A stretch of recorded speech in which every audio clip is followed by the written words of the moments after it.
join us tonight. I will be chairing the meeting tonight. Roll call, please. Johnston here. Brillo here. Kavich here. Zakowski here. Crowell here. Seifert here. Chandler here. Right. Did everybody have a chance to review the minutes? Yes.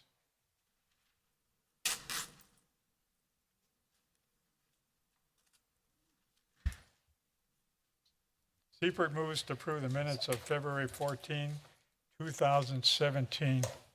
Zakowski will second. Minutes have been motioned and second. All those, roll call, please. Johnston, aye. Brillo, aye. Kavich, aye. Zakowski, aye. Crowell, aye.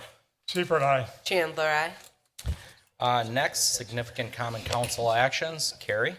Council approved the following: an ordinance approving an amendment to a conditional use permit for the property at 6819 South Howell Avenue to allow the storage of inflammable gas in excess of 5,000 gallons. A resolution approving the amendment to the Tax Incremental District Number 12 Finance Development Agreement with IKEA Property, Inc., and a resolution approving a certified survey map for Arlene Buckey of We Energies and Jerry Frankie of West Park LLC for the property at 10861 South Howell Avenue. Mr. Chairman. Thank you, Carrie. We are going to start off tonight with a sign appeal. Back to Pete. Thank you, Dan. Before I read off the public hearing notice, just would like to remind the audience that if you'd like to speak tonight before the Plan Commission, that you can fill out a form in the back of the chamber here and hand it up to one of us so we could give it to the chairperson in order for you to speak tonight on any of the agenda items. Having said that, I will read the public hearing notice for the sign appeal. City of Oak Creek, notice of public hearing before the Plan Commission. A public hearing for a sign appeal will be held Tuesday, February 28th, 2017 at 6 p.m. at the Oak Creek City Hall Common Council Chambers, 8040 South 6th Street, Oak Creek, Wisconsin, 53154. The appellant is Karen McKenzie of Aurora Healthcare, tax key number 874-9940-001. Property is located at 200 East Ryan Road. Is requesting multiple variances from section 17.0706, a variance from section 17.0706 sub D, ground signs, which states that ground signs shall not exceed 8 feet in height. A variance from section 17.0706 sub I sub 1, which states single and two tenant office, retail, or manufacturing buildings shall be permitted one ground sign per street frontage.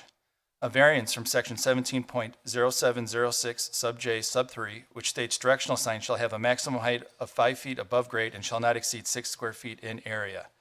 If granted, the variances would allow the applicant to install a total of 3 ground signs, allow one ground sign to have a height of 12 feet 5 inches, and install a directional sign that is 13.75 square feet in area on the property located at 200 East Ryan Road. Zoning of the property is B4 Highway Business District. All interested persons wishing to be heard are invited to be present, dated the 2nd day of February 2017. Plan Commission, City of Oak Creek, Wisconsin. Signed, Mayor Steve Scafidi, Chairman. Keep in mind that this is a public hearing and that anyone who wishes to make a comment regarding the subject of this hearing, please step forward to the podium, state your name and address, and proceed to address the commission with your comments. Dan. Thank you, Pete. And this is a public hearing. We will make 3 calls. I did not note anybody wishing to speak, but in case we missed anybody, we'll make 3 calls. First call, please, on the sign appeal.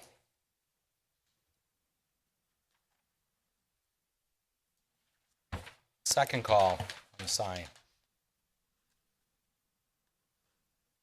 Third call on the sign appeal.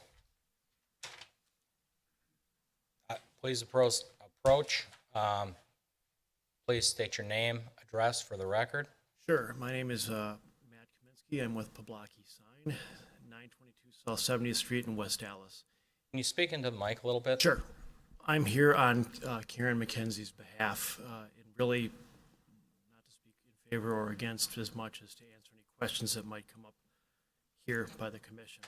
Thank you. I'm sure your opinion will be heard. Commissioners usually have some questions regarding signs. Thank you. Okay, we will close the public hearing on the sign and we will move to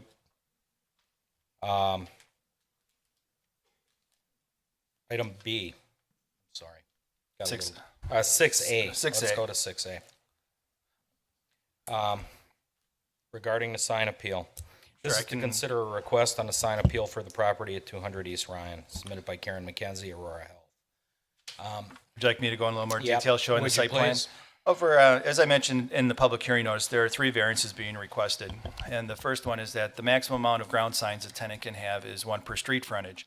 Up on the screen before you is the site plan for Aurora.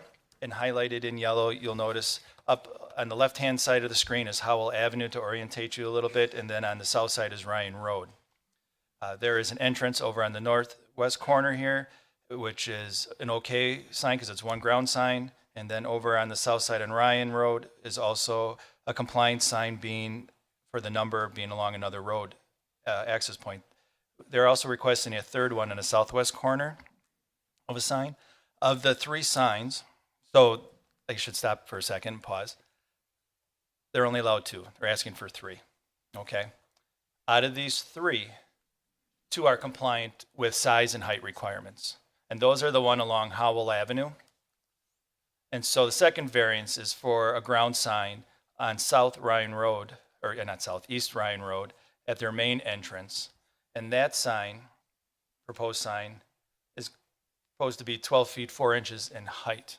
And so the second variance is going to have to be for a ground sign to be 12 feet 4 inches in height because the max we have is 8. So just to give you an idea of, that's the second variance. And then the third one is their directional sign.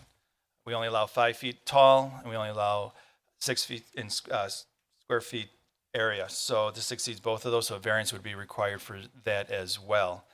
In the report, on the backside, if the commission feels that the variance should be granted, that the Plan Commission can make a motion to grant a variance allowing items 1 through 3, which would allow exactly what the applicant is asking for. Dan, over to you. Right. Thank you. At this time, I'll open it up to the commission. Pat? I guess my question for the applicant would be in terms of the way it lays out, we need entrance signs on Ryan, you need them on Howell, I get it. Don't know why we need the larger than allowed signs that they're requesting. I guess that would be number 2. Yes. Pete, I guess that's my question, what the real rationale is. Once you're in there, you know what's there. It's a pretty large building. I just don't see the need for larger signs. I would defer to the applicant to answer that question.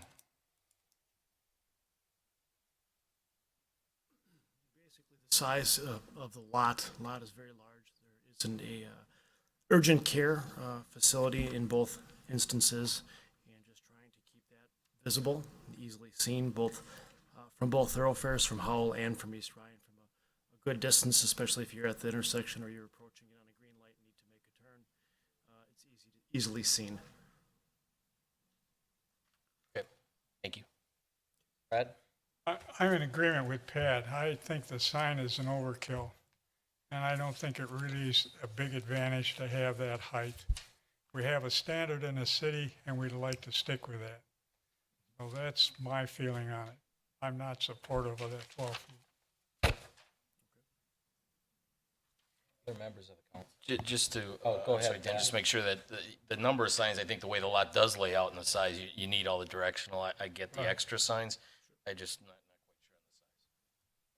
And that's what it's a size, not the number, but that size. Okay with the number on both the interior of the lot and the streets, Fred?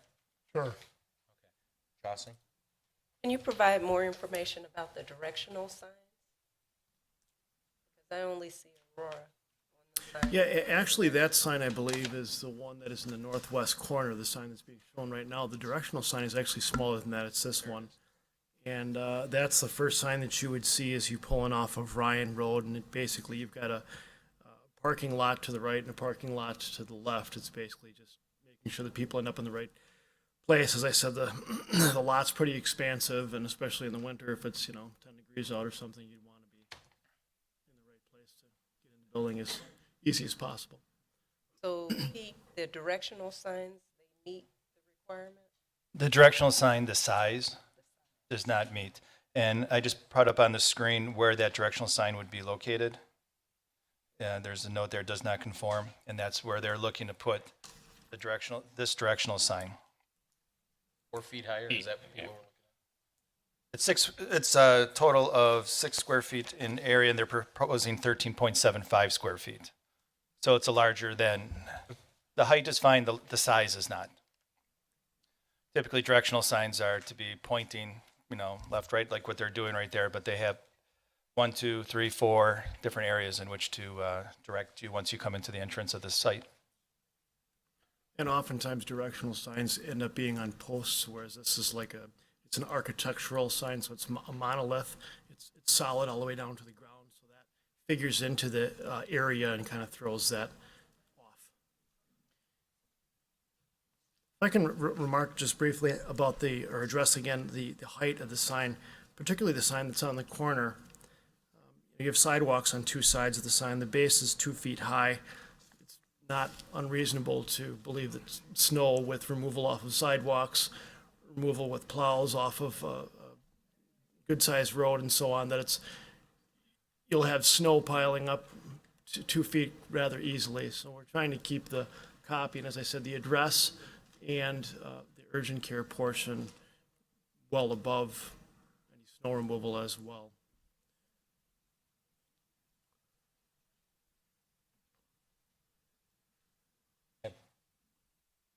I kind of feel the same way, is that the quantity would be okay, because that is a huge lot and it is a corner lot, but I would love to see you work within the parameters of our specifications as a city.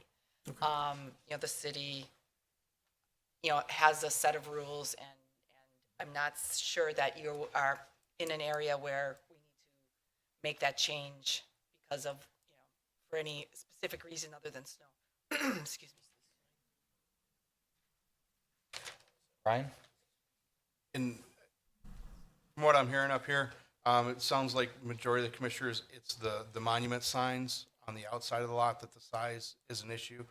Is there an issue with the directional signs for that size? I personally agree. I don't like the size of the monument signs. Directional signs, I'm okay with that variance being granted. There's a lot of information you're trying to put on there, and I don't think that smaller sign will get that information across.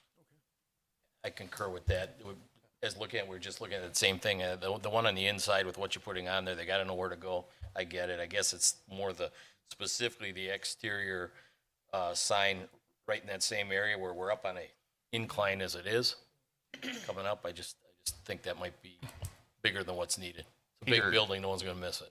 Peter, Carey, can you bring up the placement slide again? Sure. One thing I can suggest is the address they have on the sign itself, they could drop that to the base support and save about 6 inches right there. So that is an acceptable area to put the address.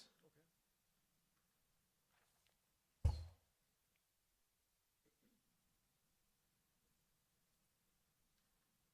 you're looking for? Yes, Chris? thanks. Okay.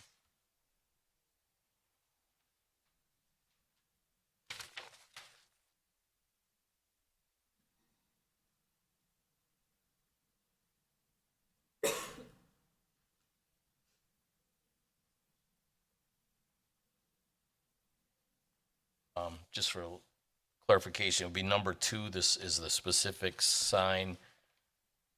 The 12-foot 5-inch one is, that's the one we really have an issue with. Pete, just want to make sure with that. So if we're putting a motion, If you make a motion, 1 then 3, because you would strike out number 2. So you just would read motion, number 1 and number 3 in the motion. I guess the question to the applicant is if, with the address change and looking at is there some shrinkage allowed? Can that monument sign fit within our specifications? We'll have, Figure it out, right? yep, we'll have to figure it out. Okay. Just for what it's worth, I guess I'll weigh in on it. I pretty much agree with the council. I'm okay with the number of signs. Size is a problem on the outside. The directional sign I'm fine with. Most people do go into the hospital. They're there for a specific reason. They want to know where to go. Some anxiety with that. No problem. Pete, just to be clear, the sign on the west side of the building, that is a building sign? And that's, For the wall sign that's up there, okay. And nothing is required on the south side? That looks like an entrance in the print. the south side, this location here No, actually on the building. on the building? Yeah, by this vestibule that's sticking out on the south end of the building. Is that an entrance? Vestibule. It's Oh, it kind of does? looks like an L. No. Keep going North, up. there you go. Right there. Is that an entranceway? No, that's where landscaping, this is landscaping, the entrance is the sidewalk right here, and to the entrance is right here, this little rectangle. I guess that's what I'm talking about, is a sign needed, a directional sign there, or is that just employees? That would be up to the applicant, and if you keep it within the size parameters for directional, then it wouldn't require a variance. But from my understanding, the applicant, this is the sign package that they're proposing. Okay, thank you. With that, anybody else have something to say? We'll entertain a motion. Corral makes a motion that the commission allow a variance at 200 East Ryan Road. Grant a sign variance with the following restrictions or allowances. 1, the installation of 3 ground signs as located on the submitted site plan. And 2, the installation of a 13.75 square foot directional sign as located on the submitted site plan. Guzekowski will second. Roll call. Johnston, aye. Grillo, aye. Gavich, aye. Guzekowski, aye. Corral, aye. Seifert, aye. Chandler, aye. All right, thank you. Good luck. Thank you. Moving right along, we are going to go back to old business and 5A, conditions and restrictions. Carrie, taking that? I am, thank you.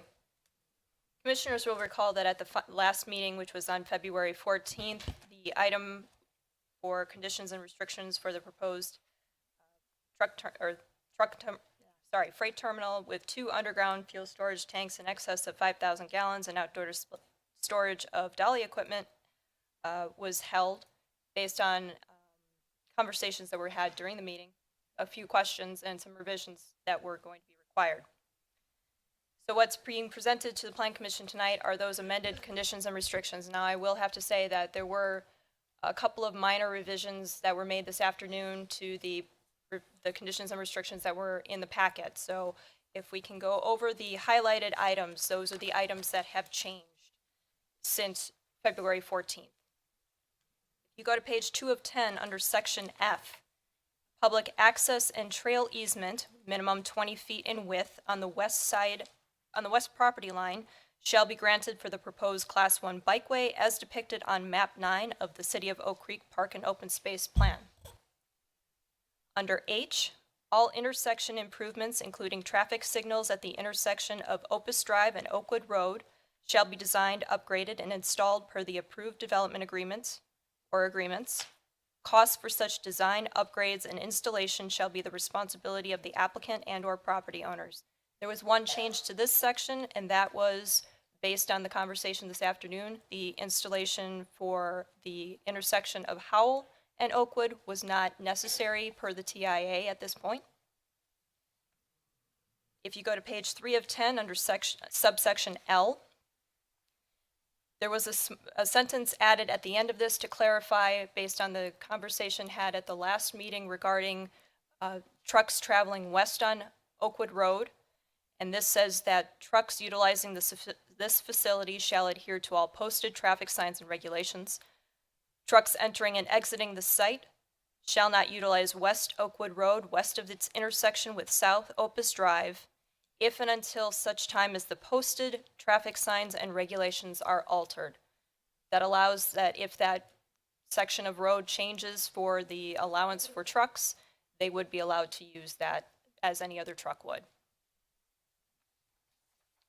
Page 4 of 10, subsection E, screening of loading docks. It was clarified that loading docks shall be screened from adjacent residentially zoned or residentially utilized properties through the use of landscaping, berming, fencing, or other means approved by the Plan Commission.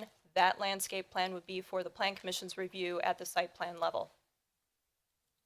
Under section J, berms, it was clarified that landscape berms at heights to shield headlights shall be incorporated into the landscape plans for the southwest portion of the property along the residential properties to the east and Oakwood Road to the south.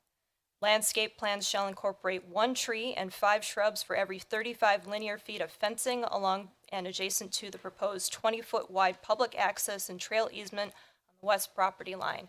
We had discussed whether or not berming was going to be something that would be feasible in this area, and the berm would have interfered with the location of that trail, which is why we now say landscaping. That would also be part of the landscape plan before the Plan Commission at site plan level. Page 5 of 10, under section N, landscaping and screen fences shall be installed and maintained in accordance with the approved landscape plan and executed development agreement. The screen fence shall be installed on the south side of the property immediately across from the entrance to the site to shield vehicle headlights from the residential properties to the south. That was discussed at the last meeting in regards to these residential properties that would be immediately south of that entrance drive. And that was intended to provide some additional screening of the headlights per those concerns.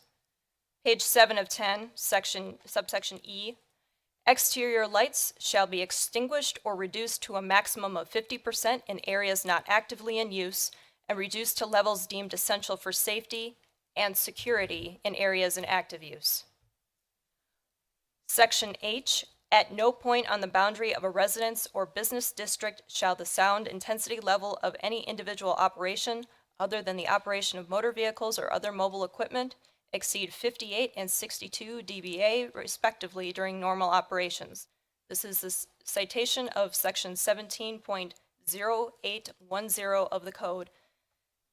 Under section I-4, the zoning administrator or designee shall be permitted access to premises and structures during reasonable hours to make those inspections as deemed necessary by the city to ensure compliance with these conditions and restrictions. If, however, the zoning administrator or designee is refused entry after presentation of their identification, a special inspection warrant may be procured in accordance with section 66.122 of the Wisconsin statutes as amended. You'll recall at the last meeting there was some concern as to how these conditions and restrictions would be enforced. This is attempting to get at that concern, allowing the zoning administrator to go on site to inspect possible violations. Under section J, air pollution controls shall be instituted in accordance with section 17.0802 of the municipal code and in conformance with all state and federal regulations.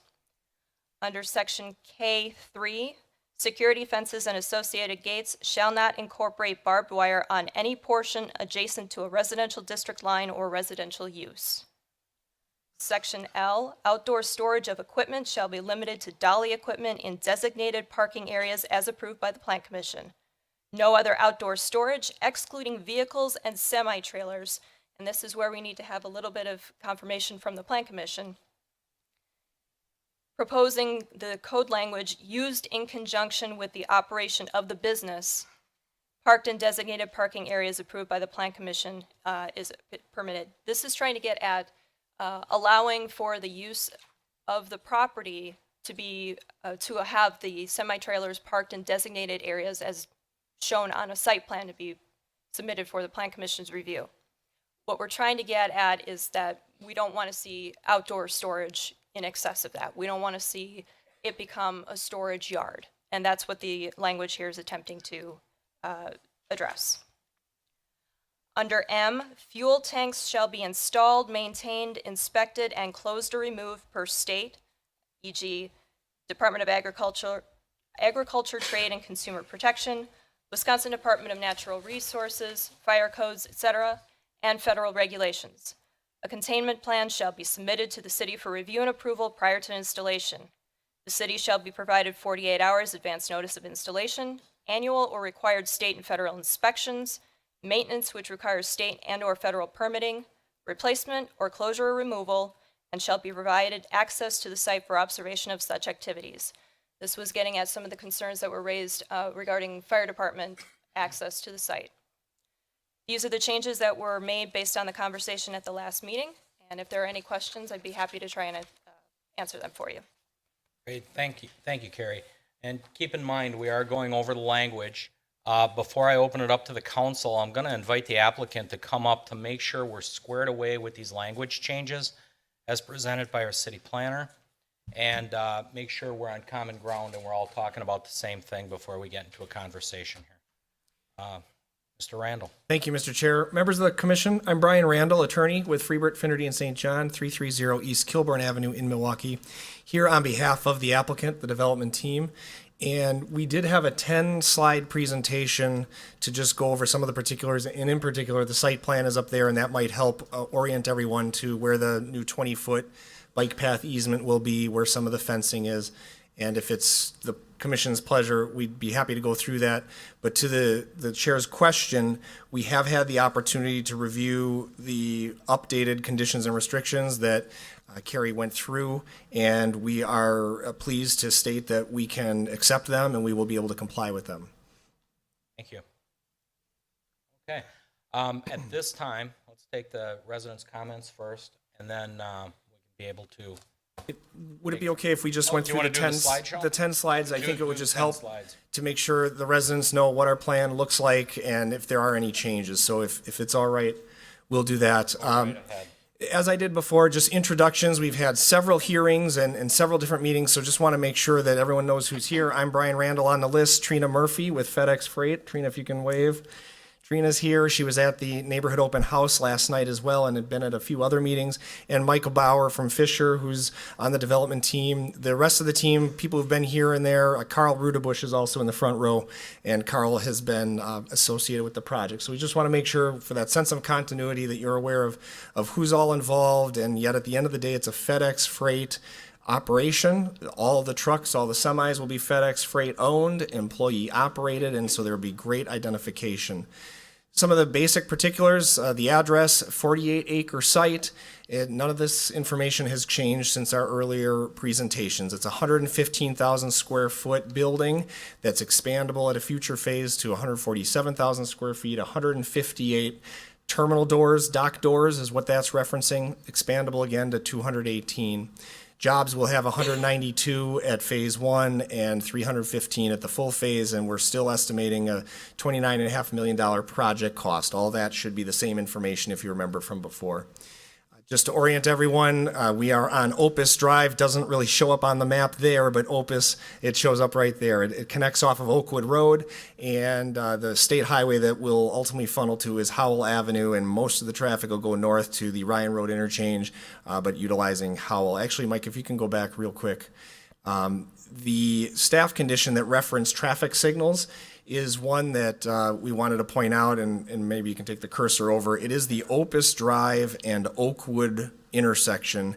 There is no traffic signal there. It is through traffic right now, east-west on Oakwood Road with stop signs north and south, Opus Drive. And actually that map, Google Earth needs to update because Oakview Drive does exist to the south. But that's a stop sign intersection right now.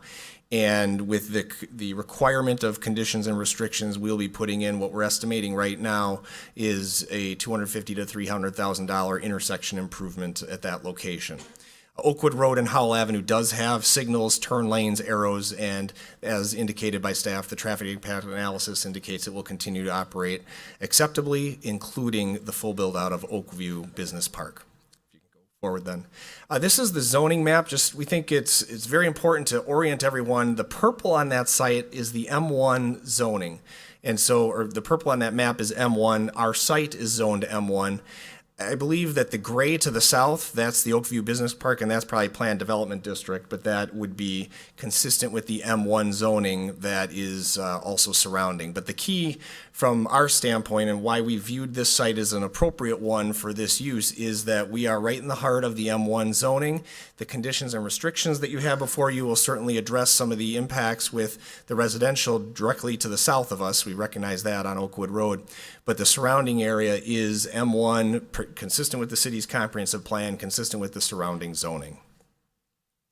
You can go to the next one. This is the site plan, kind of with the landscaping overview. Again, just to point out, the wetlands continue to be right in the middle. We're not impacting those whatsoever. We're able to work around those. We're taking care of our on-site retention in the southwest corner.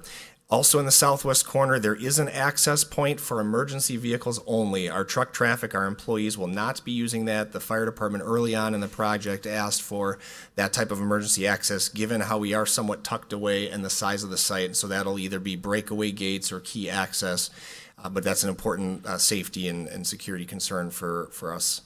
The rest of this map has not changed. Wetlands also in the northwest corner as well. Just as a point of reference, though, this does show with the Oakwood Road residential uses there, the advantage that we all have, our future neighbors, and they have the tree line that is between the back of their homes and Opus Drive. And the measurements that we have from that tree line where it starts to where our terminal facility is, it's 700 feet. We talked about that at a couple other meetings, just wanted to reiterate that, that there is a great amount of distance, but we will be adding the berming as indicated, the screen fence opposite our driveway, and many of the other features. You can go forward. This is a view looking to the northeast, so we're kind of right above Oakwood Road and looking to the northeast, and it's just, again, another view of the site. We can come back to any of these if someone has a question. This is the landscape plan, so it has a little bit more of the detail than just the green swaths, but you can see where the trees and the bushes and the various originally proposed landscaping elements on top of our berming will be. And I guess I should clarify that the berming that we originally contemplated and that's shown on this plan is opposite the Oakwood Road residence. I don't know, Mike, if you can take your cursor. You can't take your cursor. Okay. Well, it's the bushes and trees on the north side of Opus Drive that then would be in place for the berming. Where we're adding the berming is around with the stormwater pond to the southwest of the site. Those are residential zoned neighboring residences of ours, and so we will have the appropriate berming and the screening on there.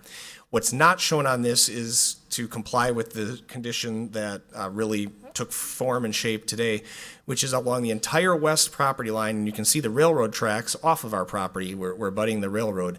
But along that west property line, and this is consistent with the bike and pedestrian connections plan of 2013 that the city had, we're going to be able to dedicate a 20-foot wide easement along that property line, and that will also pull our fence in off of that area 20 feet, and we will have landscaping, and Carrie read it off, I think it's 1 tree per 35 feet with bushes in between, so we'll be able to landscape that area along the west property line within that easement and dedicate that to the city for its future bike path, multimodal path, I believe is what that is.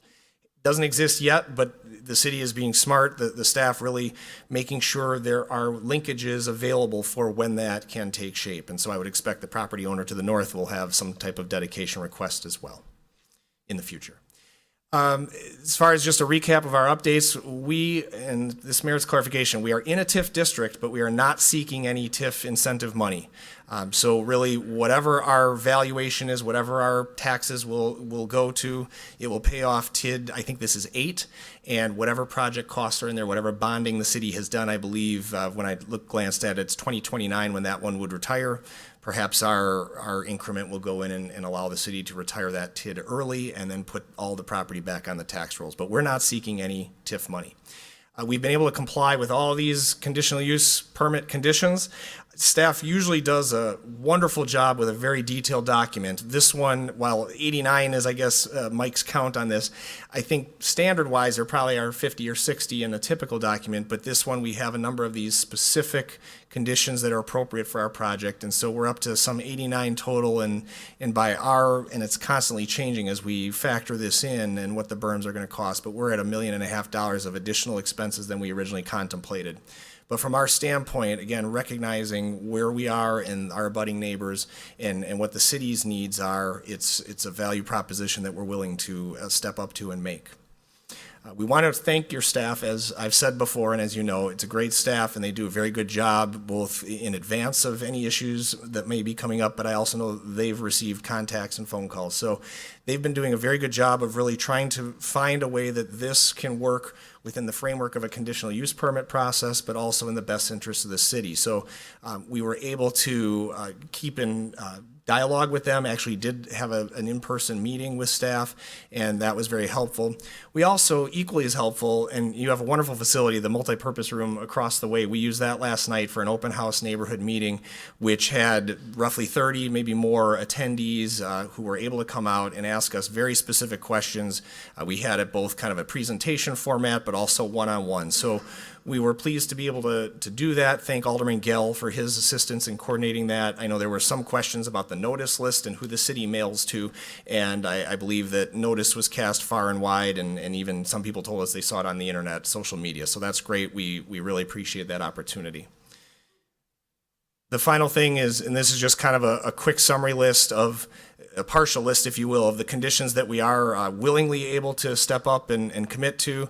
The hard wall construction, and I spoke to this before, we're going to need one of the design waivers at the next step in the process for site and building plan, just because of our dock wall doors. Those are not hard wall, but we'll be able to commit to the appropriate design materials. We have the landscaping that exceeds the code requirements, screening, berming.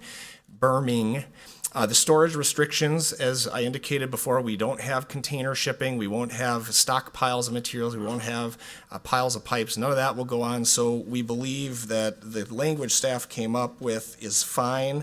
I think the parenthetical, the reference to code, should it be added, used in conjunction with the operation of the business.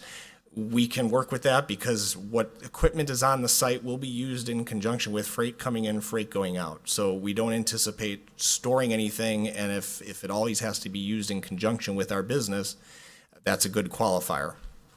Lighting restrictions, we can work with that. Parking restrictions, again, we have our employee parking in one location, and then there's the yard with the equipment dollies, the yard hustlers, and the trucks and the trailers. And noise restrictions, staff, I believe, did a good amount of research on that. They ultimately went back to the code, what is existing in city code. That's where those decibel standards came from. And given the size of our site and how we're laid out in the proximity, we are going to be able to comply with those as well. And then off-site, I already mentioned the 20-foot bike path. We're going to add the signals. We do the final lift of asphalt on Opus Drive. There's a water main loop that'll create some redundancy and better water quality for the sanitary water, and then the traffic flow restrictions that was spelled out, and we've committed to that again. The trucks will not be going west on Oakview Road, and thank you, Oakwood. They won't be going to the west at that location. It's already posted no trucking. It's indicated in our conditional use, so there's belt, suspenders, and Scotch tape really in many respects on that one. So this is a very thorough document. This is very reasonable and complete, and we can operate within the confines of that, which will be something that we look forward to in bringing this $30 million investment to the city with these jobs and really taking a vacant site and putting what we believe an appropriate use with the conditions and restrictions in place that will work for everyone. We'll be available to answer questions, but that's the presentation we wanted to run through. Great, thank you very much. At this time, I'm going to read into the record those people that dropped their slips and did not want to approach. As I call your name, please approach the mic, state your name and address for the record, and make your comments, please. The first person did not want to speak, but wants their comments publicly read and put into the record. It is Ms. Barbara Berger, 8944 Glenmore Court, Oak Creek, 53154. She writes, "My understanding is that the FedEx project has been in the works for about 2 years.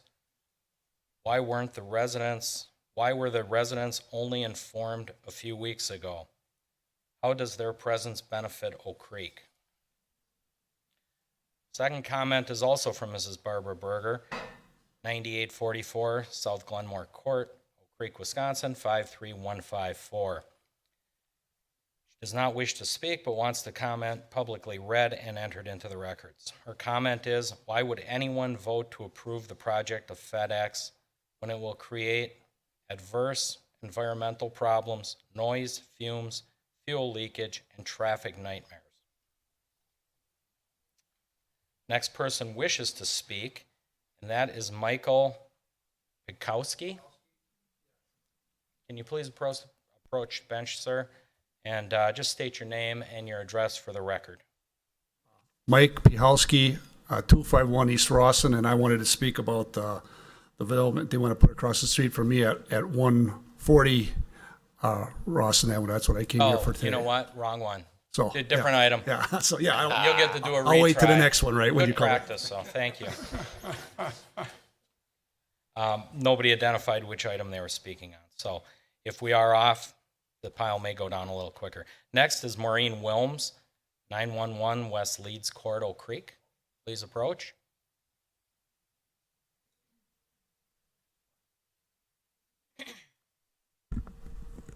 Hi, I'm Maureen Wilms, 991 West Leeds Court. I live in the English Air subdivision, which is directly west of the proposed development. I would just like to read a condensed version of the foreword to the book, The Autoimmune Epidemic. And these are the words of Dr. Douglas Kerr, who is a neurologist and neuroscientist. As a faculty neurologist and neuroscientist at the Johns Hopkins Hospital at Baltimore, Maryland, I have spent the last decade evaluating and treating patients with autoimmune disorders of the nervous system. I founded and continued to direct the Johns Hopkins Transverse Myelitis Center, the only center in the world dedicated to developing new therapies for this paralyzing autoimmune disorder. Increasingly, I see that more and more patients are being felled by this devastating disorder. Infants as young as 5 months old can get TM, and some are left permanently paralyzed and dependent upon a ventilator to breathe. But this is supposed to be a rare disorder, reportedly affecting only 1 in a million people. Prior to the 1950s, there was a grand total of 4 cases reported in the medical literature. Currently, my colleagues at Johns Hopkins Hospital and I hear about and treat hundreds of new cases every year. In the multiple sclerosis clinic, where I also see patients, the number of cases has likewise continued to climb. Autoimmune diseases have not always been this common. The prevalence of autoimmune diseases like lupus, multiple sclerosis, and type 1 diabetes is on the rise. In some cases, autoimmune diseases are 3 times more likely common now than they were several decades ago. These changes are not due to increased recognition of the disorders or altered diagnostic criteria. Rather, more people are getting autoimmune disorders than ever before. Something in our environment is creating this crisis. The immune system in our bodies is charged with an amazingly complex task to recognize and ignore all the cells and tissues within our body, and at the same time to attack any and all invaders, foreign cells, viruses, bacteria, and fungi.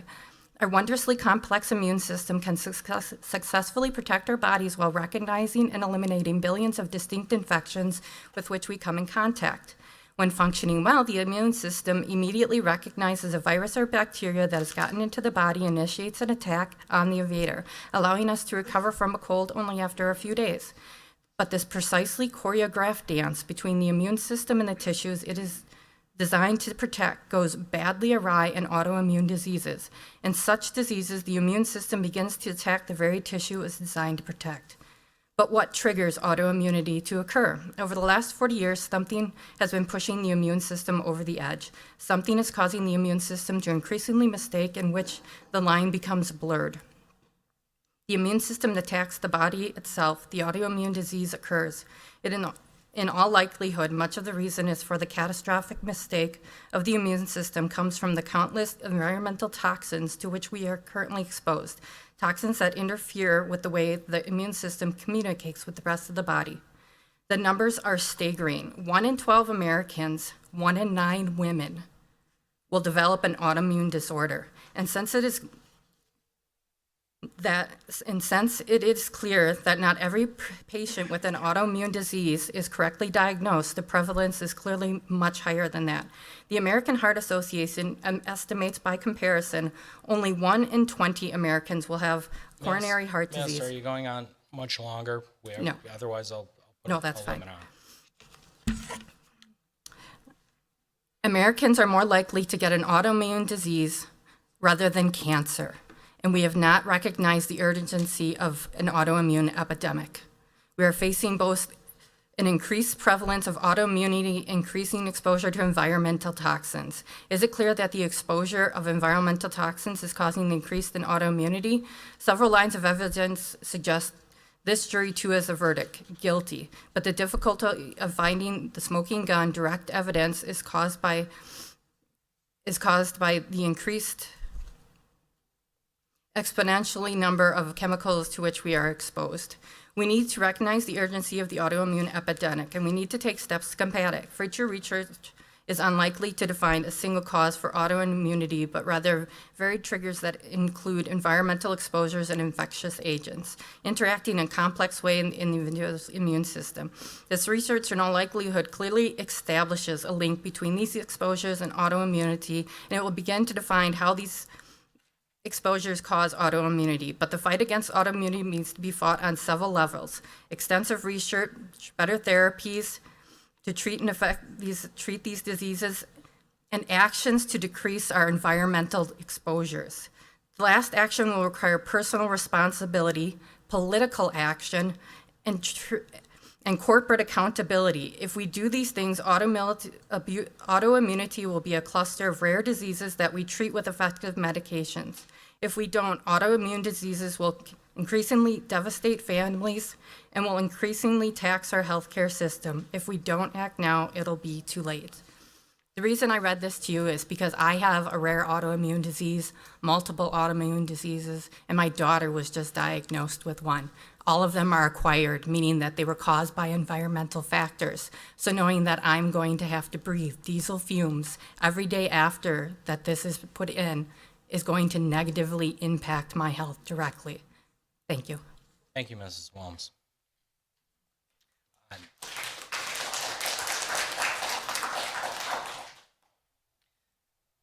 No, I think we'll be okay. We'll allow the people. If things start to really run long, we can impose a time limit, but I really don't want to do that at all. So just keep it in mind. Next is Dana Zidek, 9867 South Deer Pat. Imagine you're on the FedEx issue. Welcome. My name is Dana Zidek. I live at 9867 South Deer Path Drive. First, I want to tell you that I lived in Chicago for 15 years, and one of the reasons we moved to Oak Creek was to get away from pollution, traffic, and you're bringing it into my backyard. We live on the north side of the property, and with Joy Global being where it is, I hear trucks a lot. But they don't have 24 hours, 7 days a week, 365 days a year business. This is going to really negatively impact our life, the whole neighborhood. I'm sorry. Okay, go on. You want to limit the sound between 11 at night and 7 in the morning. And I realize that on paper it sounds really good that you'll be able to enforce that, but we all know that it will be unenforceable. Because what am I going to do at 2 o'clock in the morning when they're jamming those brakes? Am I going to call the police department? They have better things to do than take care of that. They really do. I can't call anybody from the city. They'll be in bed sleeping, but I'll be the one who'll be up listening to this night after night. I won't be able to sleep with my windows open ever again because of the noise. And that's not even getting into the traffic, the smells and everything else. And that's what I have to say. Thank you. Thank you for your comments. Excuse me, Dana, were you in Fairfield? Thanks. Mr. Hiram Buffington, 9651 South Fox Run.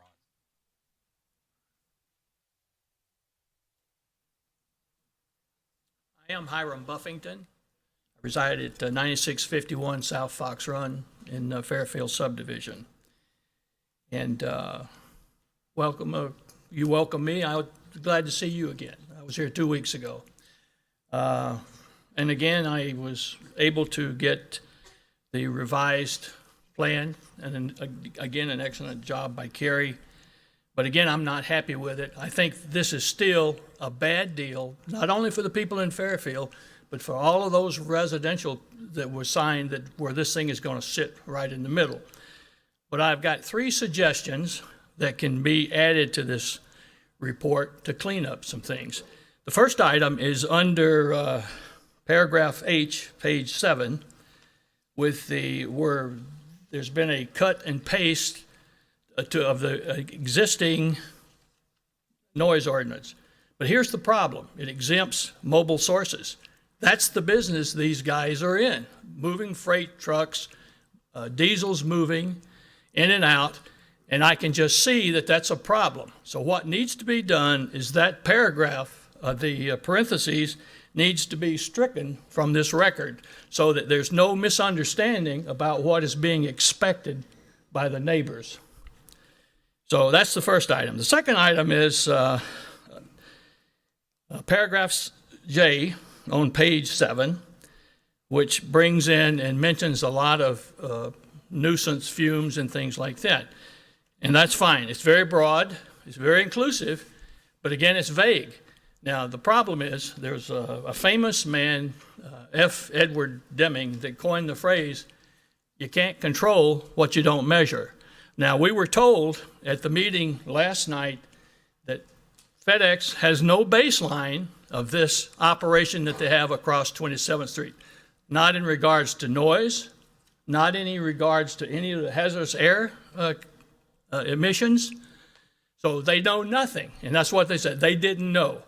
So as part of that, to strengthen that provision, what I'm asking for is that the applicant put $250,000 in an interest-bearing escrow account so that the city can go in on their dollar and to verify that they are meeting. Now, there's several contaminants of concern: aromatic hydrocarbons, polycyclic hydrocarbons, carbon monoxide, particles, hydrochloric acid fumes, and others. And that needs to be measured so that we set a baseline within the first 3 months after they go in operation, and then every 6 months to redo that. Now, at the end of their 25-year life cycle, they can have what's left back. And this, again, would be managed by the city in doing that. And then the final issue is page 8. And again, this is still much improved over what we had on the 14th. There needs to be added to paragraph M the provision that the area where they're going to have centralized fueling, they need to have a secondary containment for any spillage that occurs during the fueling, but also when the deliveries are made of diesel fuel. So they need to have at least 10% of this $40,000 capacity in a containment system in case of a failure of a line, a delivery line, or so forth. So again, I still say this is a bad deal for all these residents that have been paying their freight for the last 25 years. And I don't, I'm not impressed with talking about jobs that are moving across 27th Street into Oak Creek. That don't impress me. That doesn't get, there's a non-starter as far as I'm concerned. So the real issue is here that the best interest of the residents in Fairfield and these other subdivisions is being sold out to these Johnny-come-latelys in FedEx. So that's my comments. Thank you for your comments.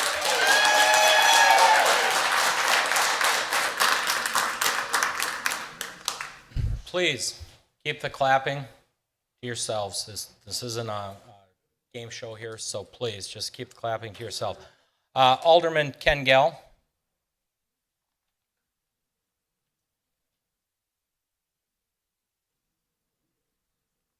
Thanks, Dan. Ken Gale, 322 Summerhill Place, 5th District Alderman. Just want to reiterate the fact that I think you heard from a lot of the residents here. They're significantly concerned about the environmental, the noise, traffic concerns that probably even Brian, I think, had suggested. There's 89 provisions in this conditions and restrictions. I think that speaks to the fact that there's significant ambiguity and not, difficulty controlling this particular operation on this particular site. I think it speaks to the fact it's just the wrong business for this particular property. And I'll leave it at that. I think moving forward, you guys, this body sits here for the fact of helping the city control its zoning and control its planning and land use decisions.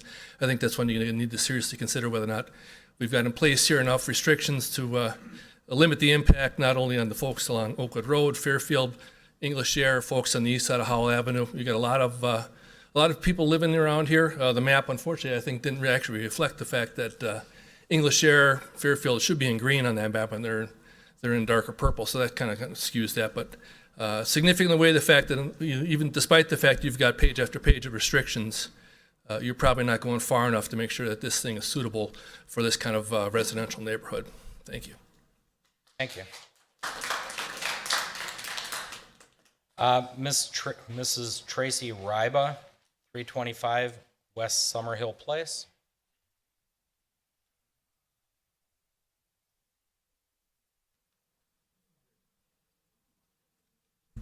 Hello. If the development of the FedEx terminal, the freight terminal, and office buildings move forward, I formally ask the committee to consider denying third shift freight and terminal operations at this property. The time between 10 and 6 a.m. should be considered quiet time. If it is deemed necessary for third shift work during November 25th to December 25th, I firmly object to any truck arrivals or departures between 10 and 6 a.m. Consider not only the adults pleading for needed sleep, but all of our kids needs to be well rested so they can be at their best while at school. As my neighbor had said, we won't be able to keep our windows open at night at all. Lastly, if the committee would somehow consider breaking up the traffic pattern so not all 380 semi-trucks and double trailers, they won't congest Howell and Ryan roads on a daily basis. I understand you can't go west on Oakwood, but there has to be maybe some other way for trucks coming from the south, going south, can go one direction down Howell, and the traffic coming from the north and going northbound can go northbound on Howell onto Ryan. At least it's a compromise. If FedEx is asking to come into an area surrounded by residential housing, they should respect our rights, our right to air and ground, to be pollutant-free and free from noise, the forgotten pollutant. Thank you. Thank you very much. Next, Lonnie Domas. Did I butcher that? Sorry. You can correct me when you get up here, please.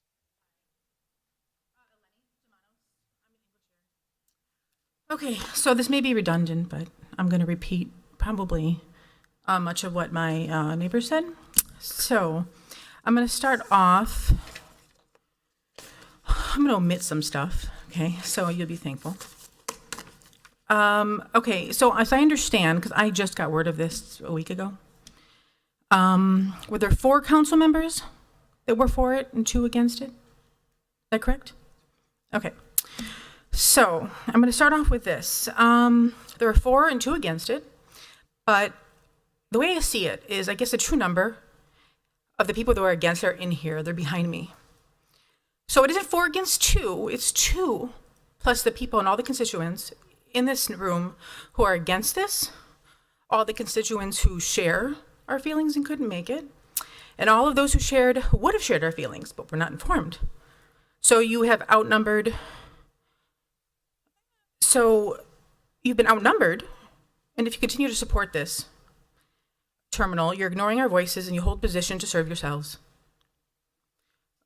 You know, since there's been a lot of new businesses since we moved, and it's disheartening. And I don't know what you're turning Oak Creek into, but it seems like you care so much about the commercial industrial subdivisions and not about our residential subdivisions. Okay, next. I'm here not for me so much, but I'm here for my kids. My husband wanted me to add this, and I agree with him. We're overwhelmed with diesel pollution from the freeway, the trucks, and all the other, businesses around here, the plants, PPG, whatnot. And you're just here to increase our pollution levels. And since I have a minute, what I'm going to do is just quickly inform you about the particulate matter that is going to come from this type of business. It's small particulate matter, it's evasive, and it's going to affect our children on a much, much greater scale. I think I'm so emotional because I'm just so disgusted by this. So anyway,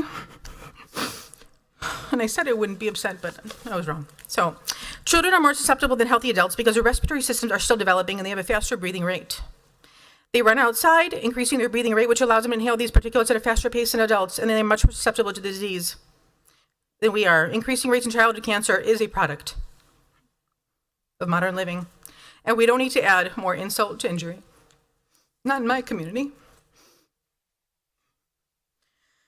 So based on the minutes, I guess, of the minutes of exposure, I calculated that we will have approximately 170 hours idling of exposure of diesel fumes. And this is only in the summer and winter months, extra. Not to mention traffic, accidents, I don't know, running over people, people exercising, you know, where are we gonna, you know, people running, people walking. I mean, you know, children. I mean, I don't want my kids crossing the street into another subdivision. It's just too much for us. It's just too much. Too much. Not for our community. I mean, I don't think anybody's listening. Thank you. Next, Ms. Elise Wetzel, 574 West Oakwood Road.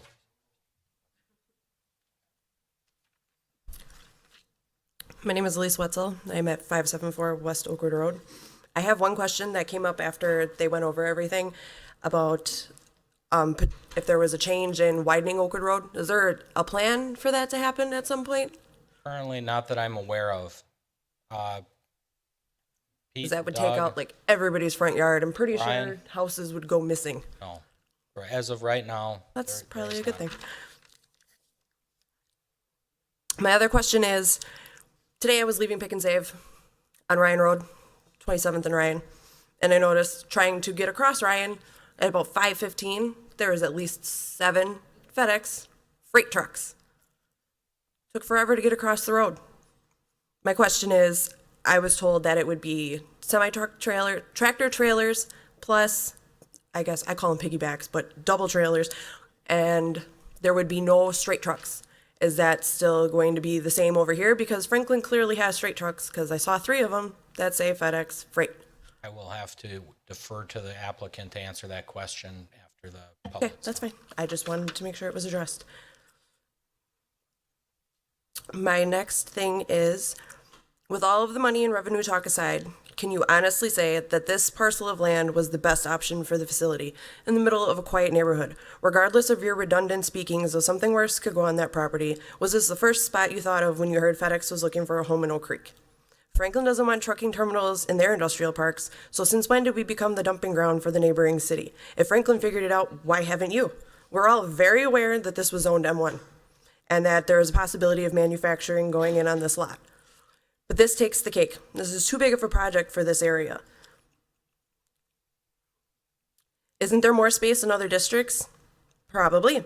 But the problem is that FedEx wouldn't score this poorly planned abandoned lot for a dirt cheap price. And it's sad that the main concern here with all of you is the money. Finally, not everybody here will stand and speak. It's not in the cards for them. But seriously, you guys need to hear what we're saying, read what we have written. If other districts were impacted by upgrades, did all of those residents just sit there and twiddle their thumbs while the city just ran them over? No, I guarantee you somebody had to say something at some point. So why is it that the districts neighboring this project are against it? Because they have to live with it and deal with it, just like everybody in this room. We have to accept the decreased value of your home, the noise, the trucks, the whole mess falls onto who? Us, not you, not FedEx, but everybody who lives there. We might not be able to stop it, but I guarantee you nobody in this room is going to give up without a fight. Thank you. Next, with Mr. Al Leischer, 574 West Oakwood Road.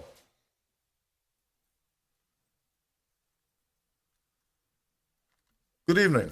My name is Al Leischer from 574 West Oakwood Road, still.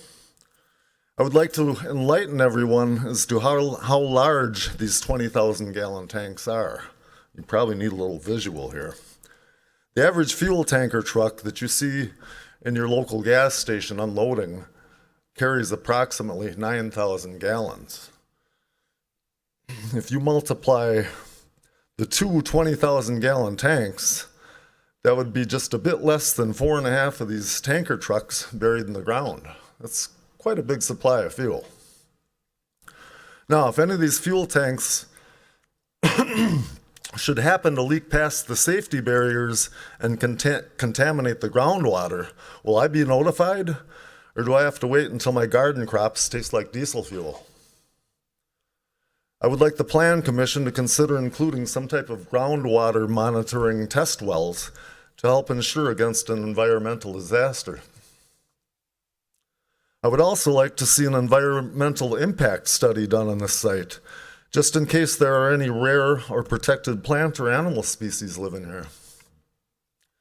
Lastly, I would like to ask the Plan Commission to delay voting on this proposal to the next scheduled meeting.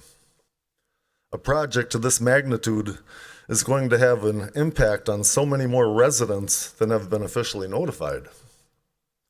I've been in contact with many residents within a half-mile radius of this proposed site, and many of these people are outraged that they have not even been made aware of this project. Thank you. Thank you.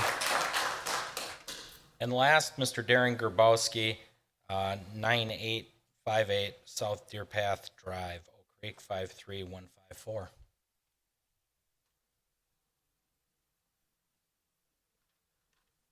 Good evening, Commission. Darren Grabowski, 9858 South Deer Path Drive. The residents behind me, great points they brought up. The positioning of the truck terminal. I had a couple questions for the people that put on the presentation.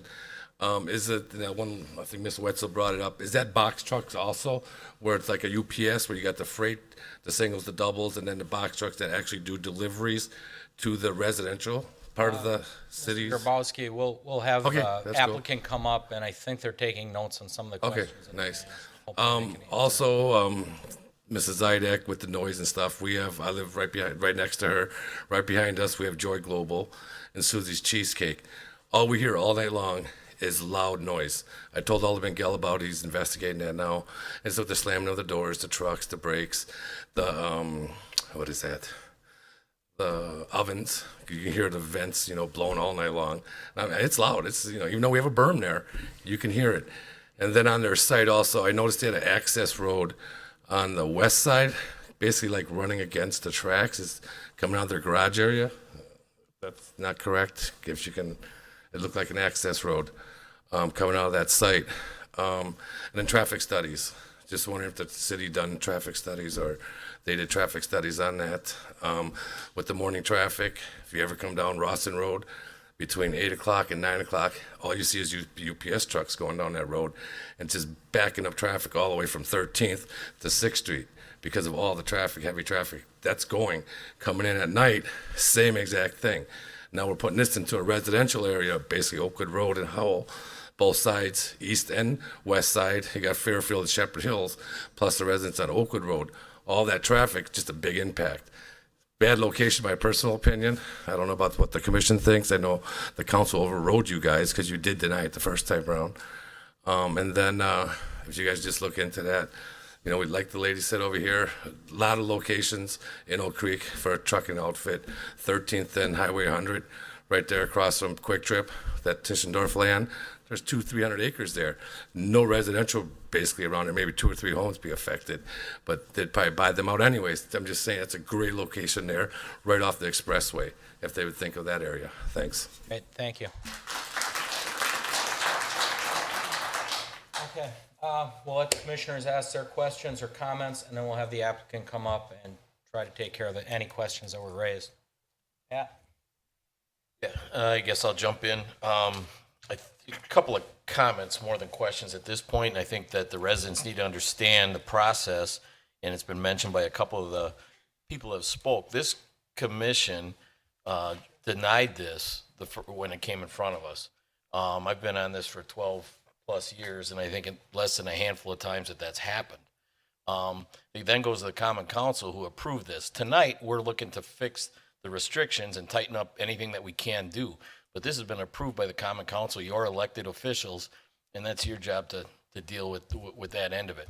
But this commission tonight, as we vote, is really trying to tighten up the restrictions as best as we can to accommodate the residents.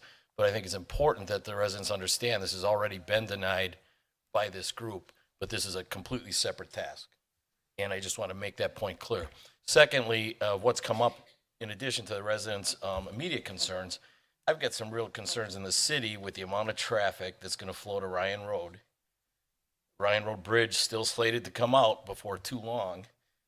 Then what happens?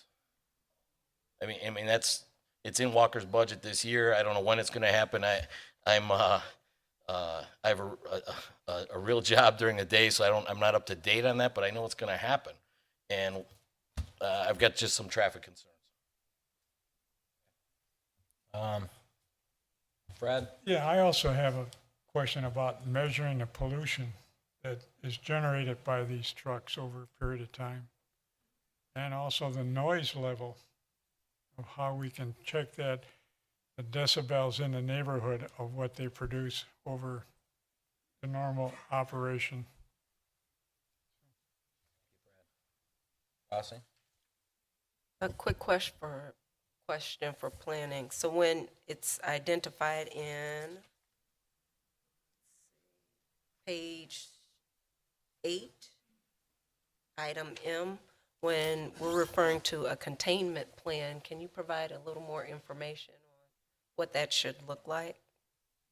What it should look like, I would defer, if I possibly can, to Assistant Chief Kresick. That's really intended to get at what would happen in terms of an accident. What that would look like, I'm not entirely certain. So, Mike, if you have any insight into that. Sure. I'm not going to be able to comment on, I think there was an initial discussion from a resident about what happens if it leaches into the groundwater and the soil. You know, it's certainly outside the scope of the fire department. Now, what could be done there? I'm sure there are safeguards in place and things that could be developed to at least offer rapid identification of those types of leaks, but I wouldn't be the expert in that particular area. Certainly from the surface perspective, the surface lot and runoffs with that, there are multiple ways of providing containment for that. It ranges from a on-site dedicated sewer fuel collection system that collects and filters that on site. It could be in the form of berms or concrete barriers around an area to offer some level of spill protection. Certainly with the volume present in those tanks, you're talking kind of a large scope of project there to provide that level of containment. So there are options on the surface level to keep that in the site, but certainly once you get into the ground, that would be something I would not be able to comment on. Mike, I guess just a question, as long as I got the floor. We have multiple facilities with tanks above ground and underground, Pilot, UPS, you name it. What's the containment plan? It has to be approved by the state, right? They just don't throw it in? Correct, and the DNR does get involved in that also. So a typical truck stop could have, like I said, a somewhat contained sewer system on site that doesn't run off anywhere except large containment tanks on the property. So if there is fuel runoff, it gets separated from the water and then is removed by whatever service the property decides to use. How many gallon tanks are at the Pilot site or the UPS site? Do you know offhand? Not offhand. I would say the Pilot site probably runs a little bit heavier than the UPS site as a localized trucking route. Don't have those numbers immediately available. Okay, thank you.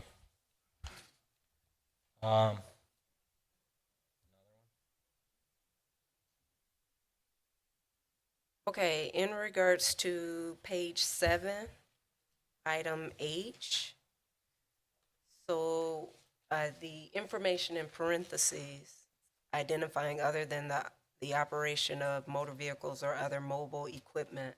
So what does this include if it excludes those items?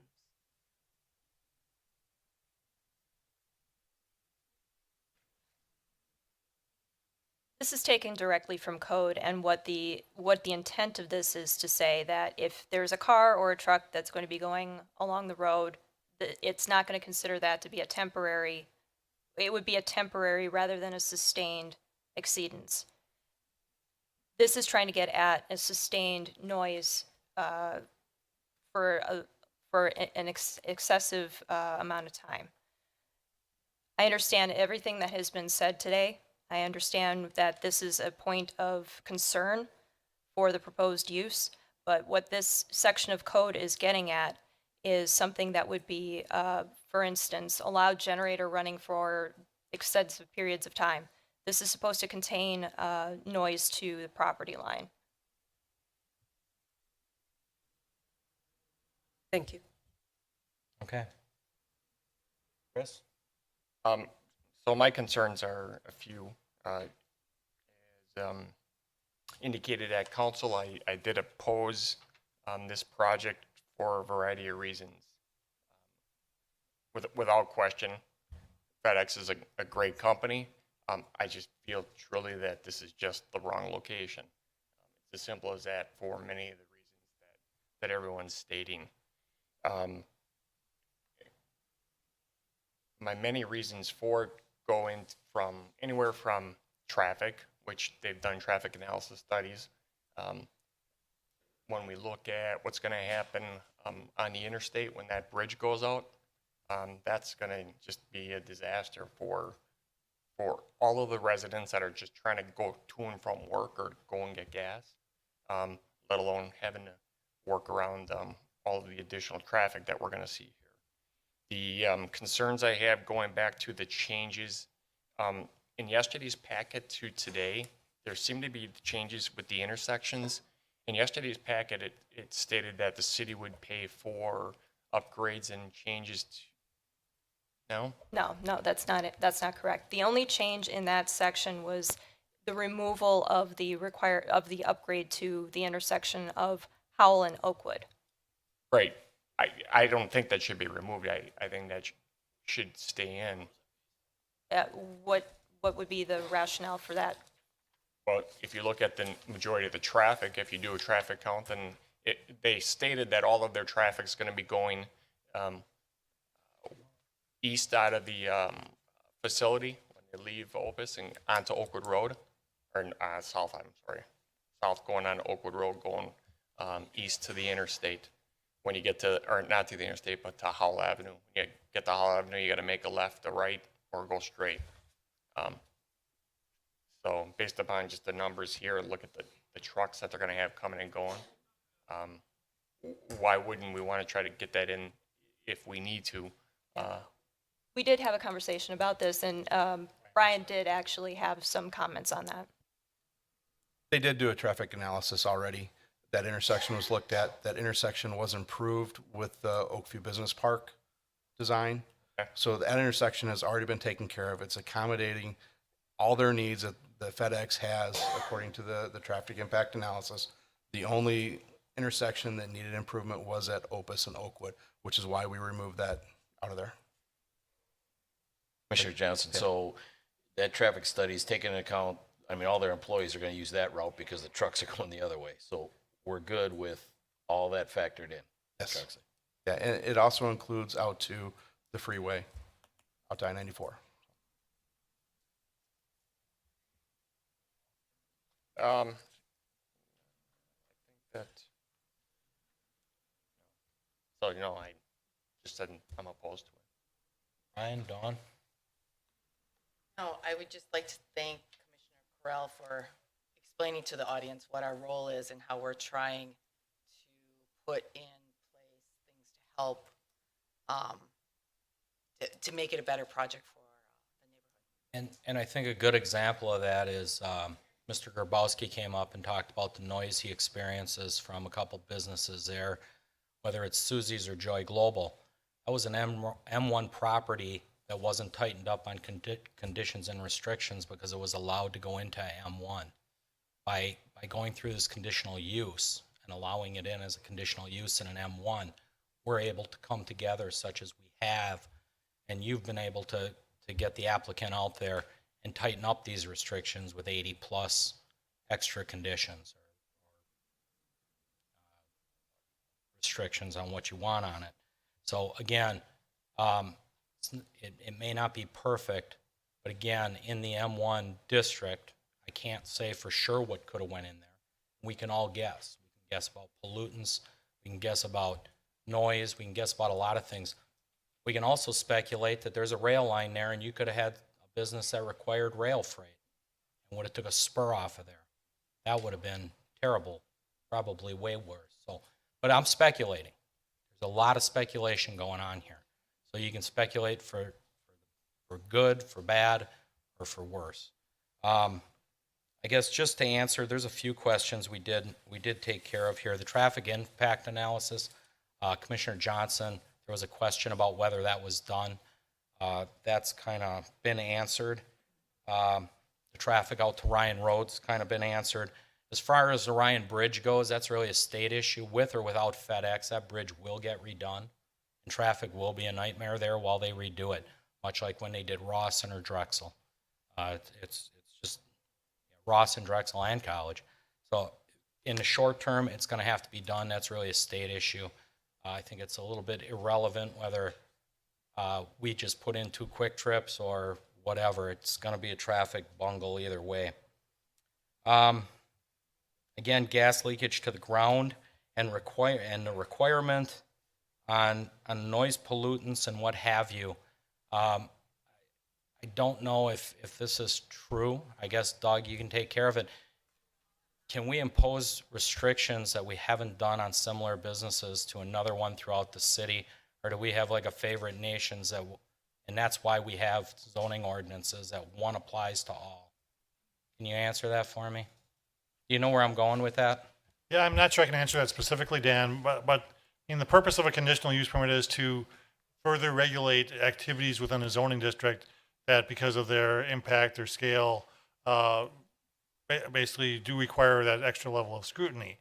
I mean, when we get into the field of groundwater contaminants and fuel containment, I think that to a large extent, and by necessity, municipalities in the state of Wisconsin rely on those state agencies that regulate that on a daily basis. If there are, and I think one of the neighbors did suggest some particular ideas that might enhance the safety of that, we can certainly take a look at those and our ability to further regulate that. But there really is nothing from no expertise on the city staff that is such that we could devise a containment plan, for instance, for this. I mean, that's the role, and correctly so, of the state agencies to protect those natural resources. Thank you. Follow up on that. Yeah, go ahead, Pat. I guess just to the point, I think it was Mr. Buffington's comments, which I think you somewhat referred to, Doug. 2 points that I looked at, the exempting of the mobile sources. While we took this carry right from code, this particular application is nonstop mobile source. So I question, do we have the ability to not grant that exemption? That would be my first question, if we can control that any greater than we have already. And then my second, actually, it was the other gentleman's comments with some type of groundwater monitoring. I understand that the state agencies are going to be much more qualified, but this specific level of contaminants, I guess, concerns us to, do we have any ability to tighten that up even further? And my question would be, again, my experience out in the field, I've worked in some chemical places where they required it, but they usually did it after, unfortunately, after the containment was found or they vacated the premise. The DNR came in and made them test groundwater. I guess my question is, do we do it for all underground tanks in the city? Or are we just singling out one particular business? I don't know. And I guess that was kind of my question. Yeah, from that perspective, it would not be standard practice to require that of any underground storage tank. And Mike, I don't know if you can shed any light on that, but it's not something that is written into our code specifically. I would agree with Doug there that and Dan, your previous statement also regarding that it's usually post-incident where the stricter restrictions come into play. I'm not aware of any current firm that has additional monitoring. Okay, thank you. Anyone else? Doug, do you got a comment for? I think the one thing, and just to shed a little bit more light on that, I think that the suggestion for providing a baseline for measurement of some of these things where we can is something that can be explored, and I think that that's probably something that this commission, this council could consider. Again, this by nature of its size and impact requires a conditional use permit, and if it is something that we can effectively measure and we can effectively regulate within the terms of what the state allows us to do, I think that's, I mean, if both those things are true, then we do actually have to have a baseline so that we know what impacts are coming from where.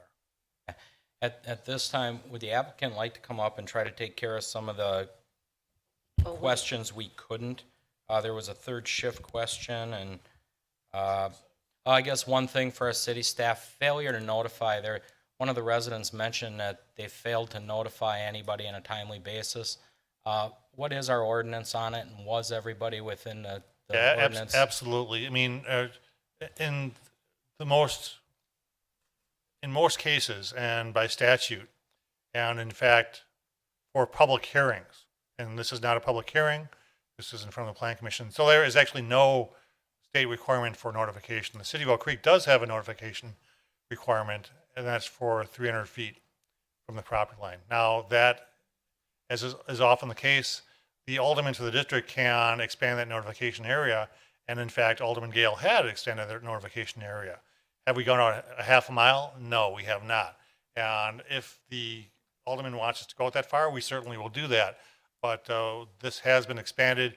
I mean, the notifications have been provided for every meeting, whereas, I mean, again, by state statute, I'm not saying that we strive to do the minimum, but I mean, these aren't even public notice requirements that are required of the city. This is something that we do.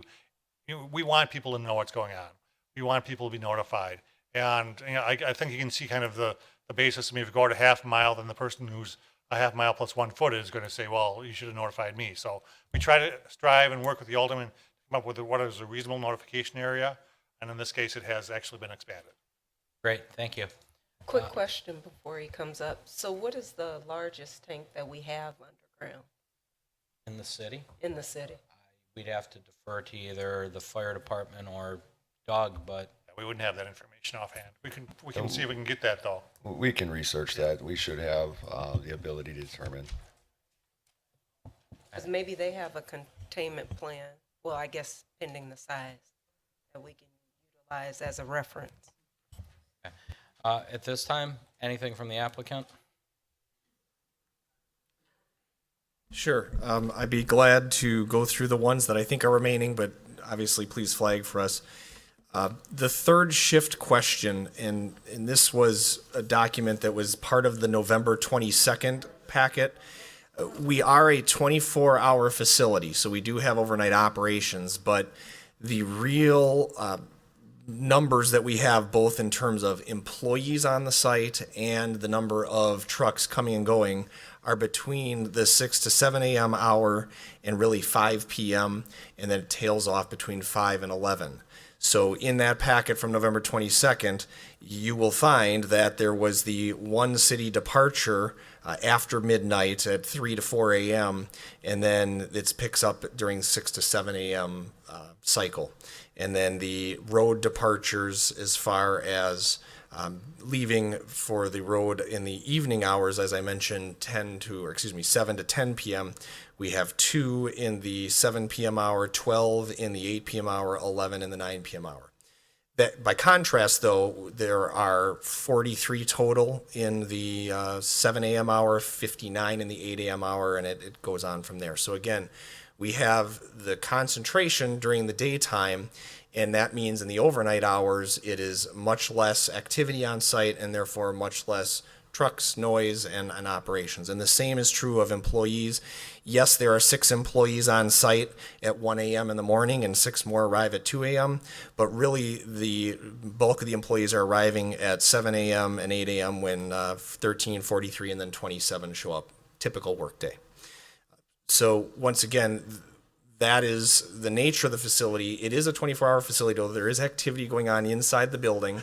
Again, looking at the site plan, we have that long angular or L-shaped building. The forklifts are all inside. They're electric forklifts now.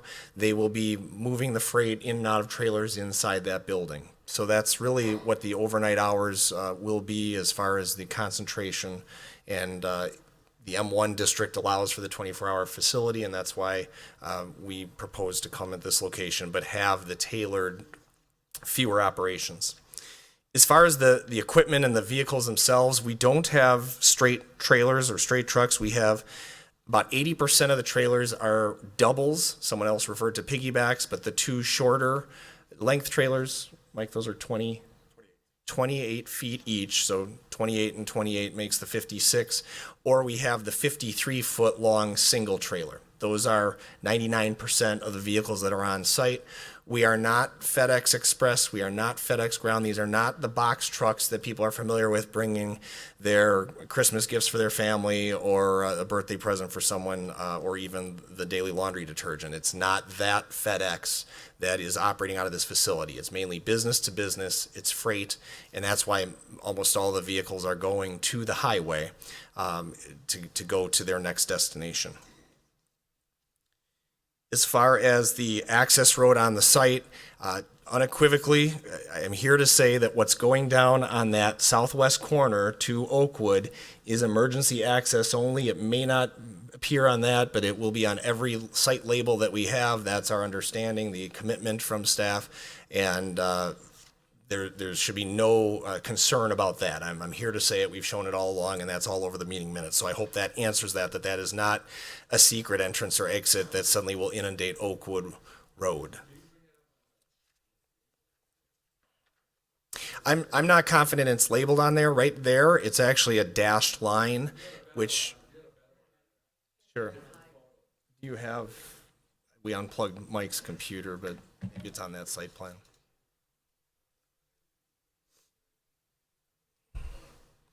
Certainly, the final stage is the site and building plan review, and we will put that as the label, and we'll actually be able to spec it out working with the fire department as far as what that emergency access is. As I mentioned earlier, it would be breakaway gate or key. Don't know what the fire department prefers, but we will coordinate with them and we'll provide those specs. So Carrie is bringing up what I would call the site plan, and it's a dashed line in that location. The red arrow points to what we're talking about. The reason it's dashed at that point is because this is also part of the expansion area. That parking lot may or may not be needed when the facility is the phase 2 expansion. But on that earlier plan that the gentleman was remembering, we will be providing that emergency access all the way to the main parking lot as part of phase 1. So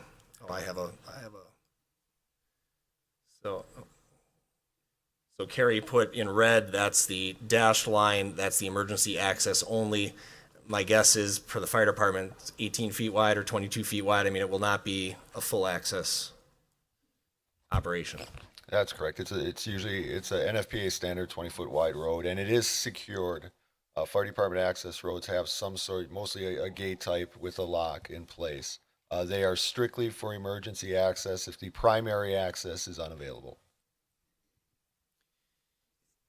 The final points I'll make, and again, if I missed any, we can come back to them, but we are willing to and we're able to comply with this very thorough staff presented document. And I know there are a lot of questions and other ideas out there.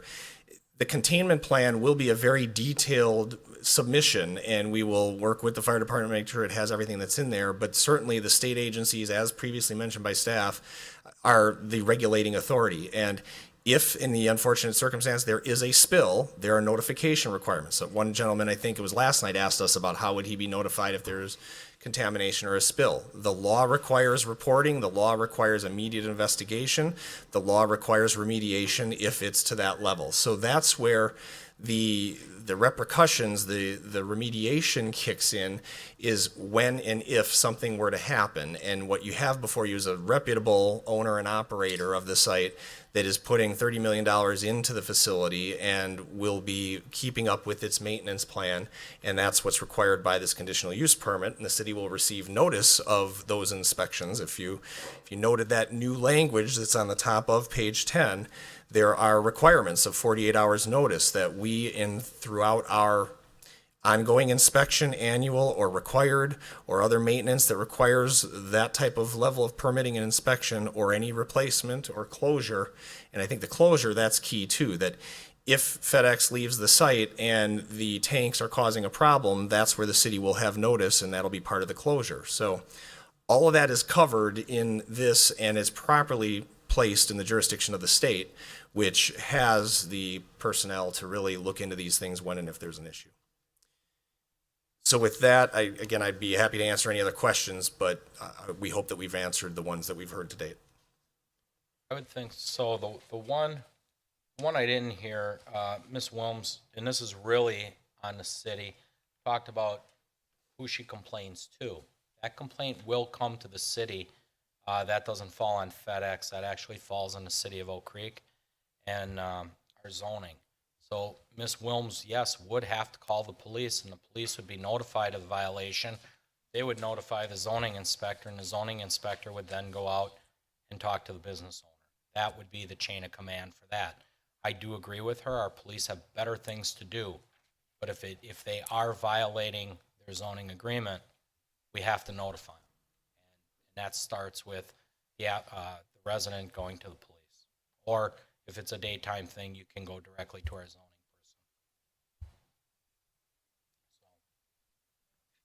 person. Oh, Chelsea? Can you provide a little more information about the air pollution controls? I may have missed that part.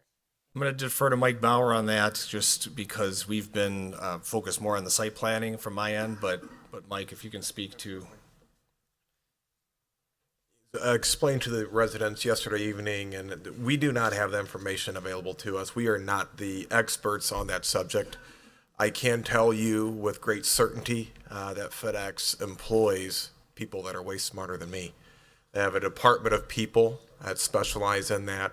The equipment is purchased primarily from Volvo at this point. That's their primary tractor provider.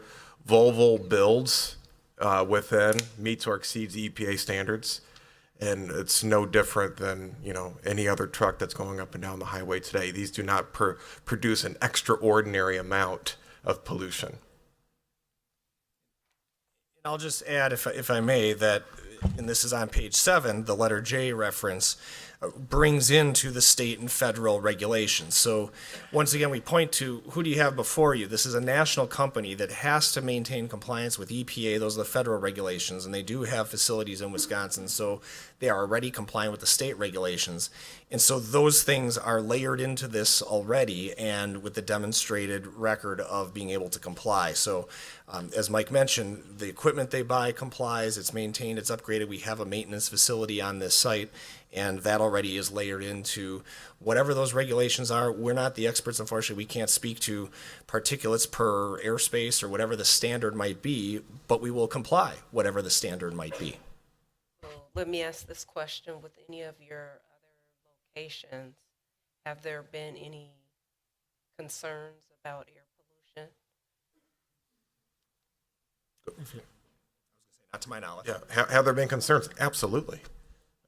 They're trucks. It's concerning.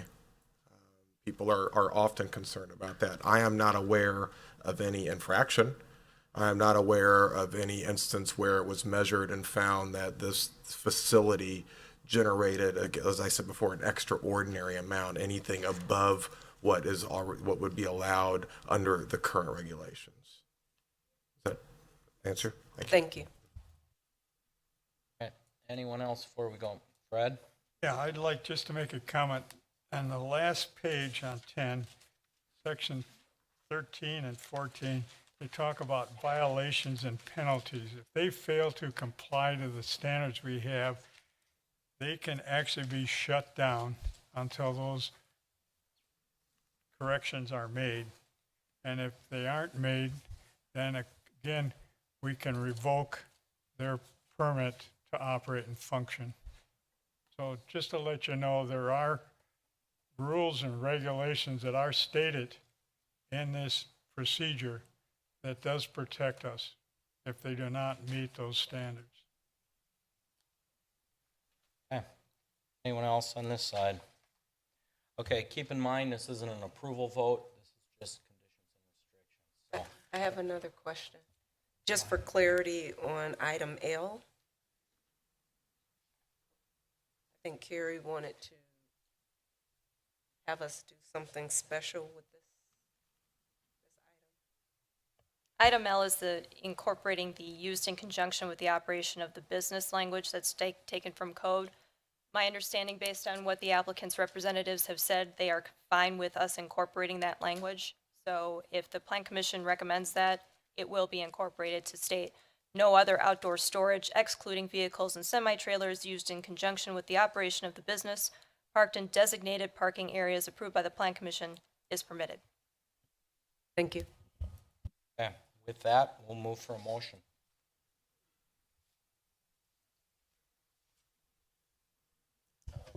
Commissioner Baquet, I asked the question, at this point, what does our motion, if this is denied, it still goes to the council just like the previous, and then would they have the ability to open this back up and not be as restrictive? My understanding is. Is that a Doug I'll question? defer to Doug. Hey, walk us through what our options are. The council passed an ordinance remanding this back to the Plan Commission for conditions and restrictions. Should the Plan Commission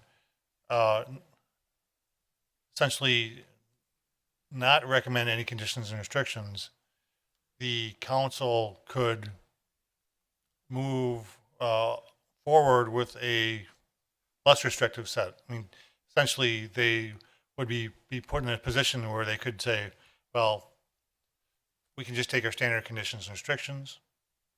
They could say, we recognize that the commission did not make a recommendation on these, but perhaps they might go to the latest draft. I don't know how the council would react to that. I mean, the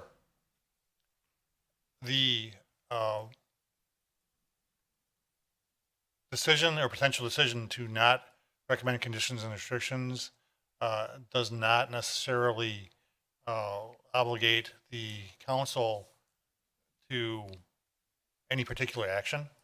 So, I mean, they could move forward. I think that, again, this document is the best effort on the part of the Plan Commission to effectively regulate this conditional use. And certainly if there are others that you would wish to be incorporated into this, I would encourage you to make that part of your motion. But as far as the responsibility of this commission, again, unless there's something in these conditions and restrictions which you do not feel is appropriate or they don't go far enough, I think it would be in the best interest, certainly, of trying to effectively regulate this conditional use to make those known to the Common Council via a recommendation. Thank you. And I guess I just want to put it out there. This is a very detailed document. I am no expert on it. Obviously, it doesn't please everybody. You can tell by the amount of participation. For not approving this tonight, we have seen. Keep in mind that our planning commission took it upon themselves to help put this together and draft the best document possible for the citizens of Oak Creek.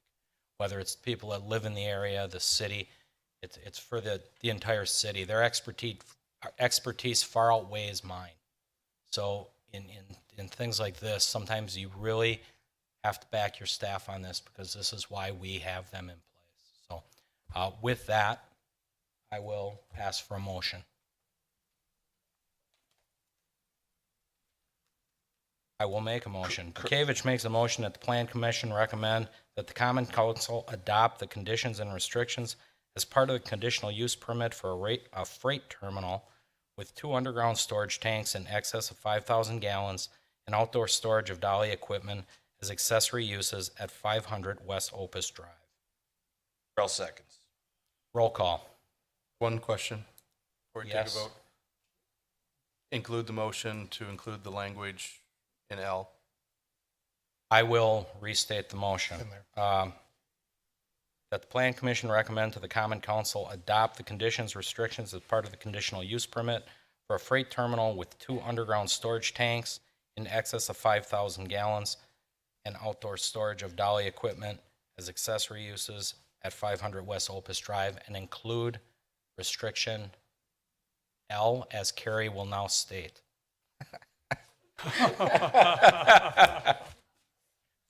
To make sure the language is right. Section 8, sub L, shall read, outdoor storage of equipment shall be limited to dolly equipment in designated parking areas as approved by the Plan Commission. No other outdoor storage, excluding vehicles and semi-trailers used in conjunction with the operation of the business parked in designated parking areas approved by the Plan Commission, is permitted. Are there any other changes to these conditions and restrictions that will be recommended by the Plan Commission? So moved on the amendment. We have a second. Second.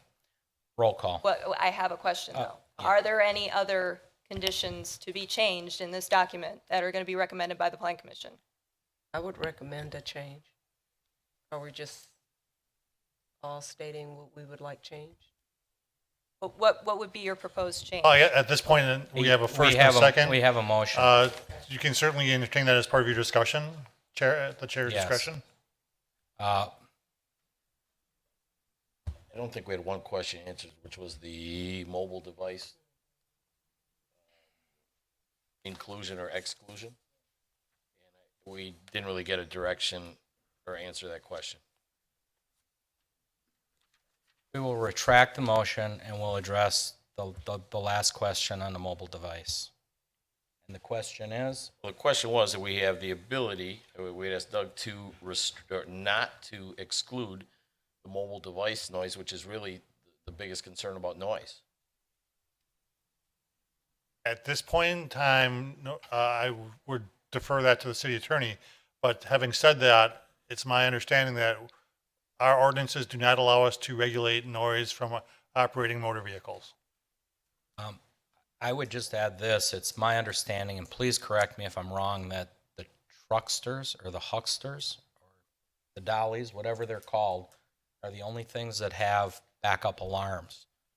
And that is something that is OSHA regulated, and I don't think we have the ability to override OSHA. So I don't think that, I believe that's the only mobile devices they're referring to, and please correct me if I'm wrong, because I'm getting in a gray area here, but I don't think we can override an OSHA law. So is the question, and I'm sorry, Brian, I just want to be clear, is the commission looking to establish a condition that the noise limits in section H be applied towards motor vehicles within this development? That was my understanding. If we do not have the ability or we need a legal opinion on that, I'll defer to Alderman. I guess as I'm thinking of mobile vehicles on the site, I guess trucks and trailers would apply, but I'm really thinking about the equipment that moves the things, and maybe my mindset's wrong on what's being spoken here. I think my concern was the Because amount of trucks and the cumulative noise. Well, I'm thinking about the backup alarms primarily. As far as the truck sound goes, I think we do have a decimal range in there. And I don't know how that was established between our planning and the applicant. But I don't know if that's a standard truck noise or not. I can't answer that. Again, that does not apply to operating motor vehicles. Then per code. I guess I'd need a better definition of what a mobile My device thought is. process in the question, Dan, was that means trucks, cumulative truck noise from the diesel being above this limit would be excluded based on how we have it set. Motor vehicles are excluded. Motor vehicles are excluded. And my question was, can we not exclude motor vehicles? They've got to stay within the noise from the whole operation's got to be below that threshold. And I can't really answer what You understand what just the truck produces decibel wise. Yeah, and I'm not talking about the truck, I'm talking about all the trucks, and cumulatively where that gets to, and if we have the ability to keep that decibel to a acceptable level, for sake of a better word, I think we should explore that. Go ahead, Doug. I remember something from the last council, or the last meeting, where we were talking about idling. And the trucks could not idle past 15 minutes. 15 minutes. So does that play a role in that all the trucks are not all going to be on at the same time? Yeah, I'm asking the question just for some clarity because. I guess my guidance to the commission is if this is a condition that you want in those conditions, restrictions, that these do apply to operating motor vehicles, and I would suggest if you do that, that it be at the property line, as we would typically measure sound, that we will certainly verify the legality of that. And if it's found that we cannot do that, we'll make that known to the common council. But if that's something this commission feels is appropriate to be part of these conditions and restrictions, I believe you certainly have the ability to make that part of your recommendation to the council. As a second, I'm just stating that my understanding is that if we have the ability to potentially not to exclude motor vehicles or mobile devices to include trucks, that we should, and keep the decibel below the level that's stated at the property lines, however you benchmark or measure that. That would be in which condition?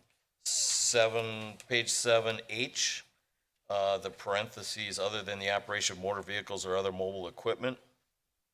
I would just eliminate that. I would stop at intensity level of any individual operation. So verification, section 8H, you are proposing to read, at no point on the boundary of a residence or business district shall the sound intensity level of any operation exceed 58 and 62 dBA respectively during normal operations. That's my proposal. Okay, my only question is, and I don't have any expertise in this, is does a normal truck, just any vehicle, whether it's what they have or whatever, exceed 62 decibels? I don't know what an average car does. Again, I need somebody with an expert, not just a yes from the audience on opinion. So it's very difficult. It's very I difficult. guess my question, Dan, would be that if that's deemed to be an excessive level, 58 to 62, then it's excessive, regardless of what's producing it, would be my take. Okay. I would think that number would be higher than a normal A diesel truck running. I don't know if it would be cumulative of the number of trucks. I think the one thing that the commission would need to be cautious about, if this were to be incorporated into the final conditions and restrictions, is kind of how we would be able to or not be able to uniformly apply this across other developments in the city. I guess that's a good point. I don't know. Like I say, these guys drafted it with those specific numbers in mind between our planning and the applicant. Well, Dan, to clarify, Yes. the wording in H comes directly from code. It's not anything that we've negotiated with the applicant. This is what is specified in code. Thank you for that clarification. So this is our code. This is what our current code is. This is what we apply to everybody from border to border. So it's got to be the same, at least in my opinion, guys and ladies. Don't change The motion is. Okay. So one more time.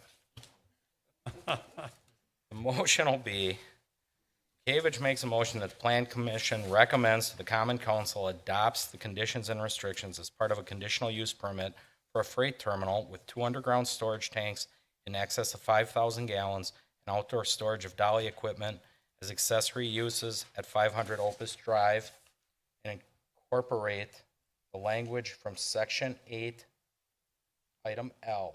Outdoor storage of equipment shall be limited to dolly equipment in designated parking areas as approved by the Plan Commission. No other outdoor storage excluding vehicles, semi-trailers, code used in conjunction with the operation of business or parked in designated areas approved by the Plan Commission is permitted. Did I get that all? Okay. Ralph seconds. Roll. Wait, Oh, sorry. Jeez, I just can't get out of I here, just- can I? I just want to make sure that I understand. You're only changing the language to section 8L, Correct. Based 8L, on- Based on correct. discussion, yes. Thank you. Thank you. Roll call. Johnston, aye. Corello, aye. Bukovic, aye. Burrell, aye. Seifert, aye. Chandler, aye. Motion carries. I'd like to thank everybody for coming out and being very respectful and engaging in conversation here. And your efforts did tighten up the restrictions quite severely from our normal code. I thank you. And again, this is a work in progress. We can still try to work with the applicant as as problems arise. So please. The plan commission, the common council will be considering the formal adoption of these conditions restrictions at their meeting of March 7th. Thank you, Doug. And again, March 7th, it will come before council. So thank you all. Okay. I think that's a good idea. We're going to take a 5-minute recess for anybody that needs to use the men's or ladies' room or get a glass of water. We will adjourn the meeting for a moment. Yes. Who's got this one? Pete? I'll Carrie? take that one. At the January 10th meeting, Plan Commissioners may recall that we discussed the current building design standards and potential modifications to the 27th Street overlay districts.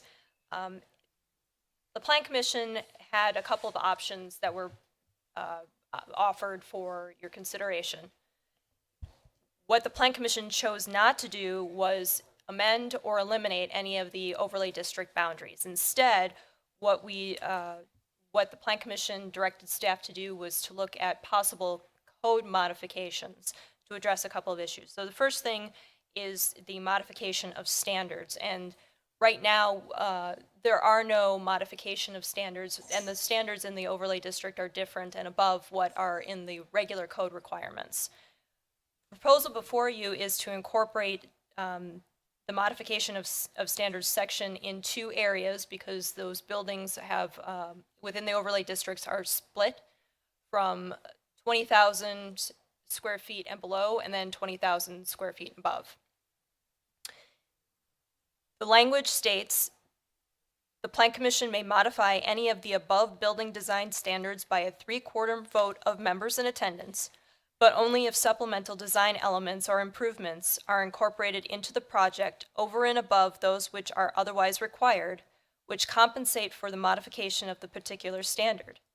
In support of the modification request, the applicant shall detail such supplemental design elements in written and graphical form and provide an explanation as to the nature of the standards for which the modification is requested.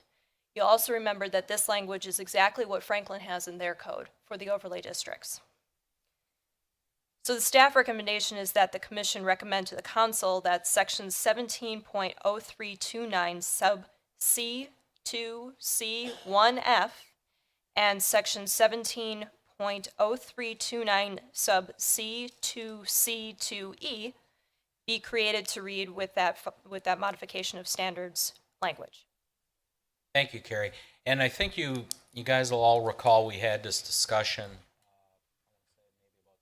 back as to what to do with this, and Carrie provided us some really good breakdown of what the 27th Street overlay is, and it's a complicated document. I think they laid it out very well, and we told them which options to go with, and here it is. So I'll open it up to questions for the commission, I mean, I think we've addressed our concerns and our point. I'm comfortable as stated or listed. Okay. Anyone else? Okay, we'll move for a motion. Burrell moves that the commission recommend the council that sections 17.0329 C2C1F and 17.0329 C2C2E be created to read as follows. Do we need that all read in? Great. Modification of standards. The Plan Commission may modify any of the above building design standards by a 3/4 vote of members in attendance, but only if supplemental design elements or improvements are incorporated into the project over and above those which are otherwise required, which compensate for the modification of the particular standard. In support of the modification request, the applicant shall detail such supplemental design elements in written and graphical form and provide an explanation as to the nature of the standards for which the modification is requested. Seifert seconds. Roll call. Johnston, aye. Gavich, aye. Burl, aye. Seifert, aye. Chandler, aye. Great, thank you. Cruising right along, we're going to item 6C, proposed amendments for religious institutions as a conditional use permit on 27th Street overlay. Carrie? So we actually touched on this briefly at the January 10th meeting as well in regards to the 27th Street Overlay District. You may have recalled that the Ridge Community Church has proposed to purchase the Value Cinema properties on 27th Street and, repurpose that for their church. Right now, those properties are zoned B2 in the in the RRO overlay district, and the bulk property is actually split zone, but it would also be affected. But the bulk property is not in the overlay district. Neither B2 nor the RRO allow religious institutions as allowed uses at all. So the proposal is to amend the overlay district to recognize that religious institutions would be allowed as conditional uses, and then subsequently for any property-specific request to rezone, they would have to ask for that for a religious institution. So for I-1, in this case, they would ask for those properties to be rezoned at a later date. We would also possibly, and I have to confirm this with the city attorney, determine whether or not these changes to the overlay district would require a comprehensive plan amendment. So there are subsequent steps to the process in order for the properties to be used as a religious institution, but this would allow in the overlay district, and again, the underlying zoning would have to be amended or comply with the use.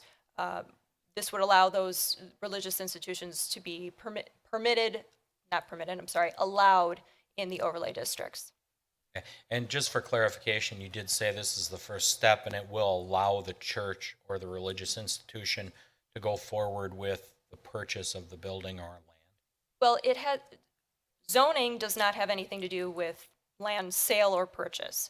What this is doing is amending the overlay districts that affect those properties to incorporate religious institutions as allowed uses, which they currently do not.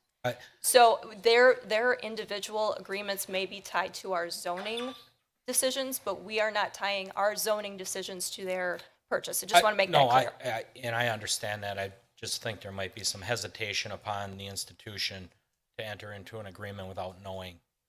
Correct, and this is the first step in a multi-step process. Great, okay, thank you. Questions? Commissioners? Good work by staff. Okay. Good work. Thank you, Carrie. Motion.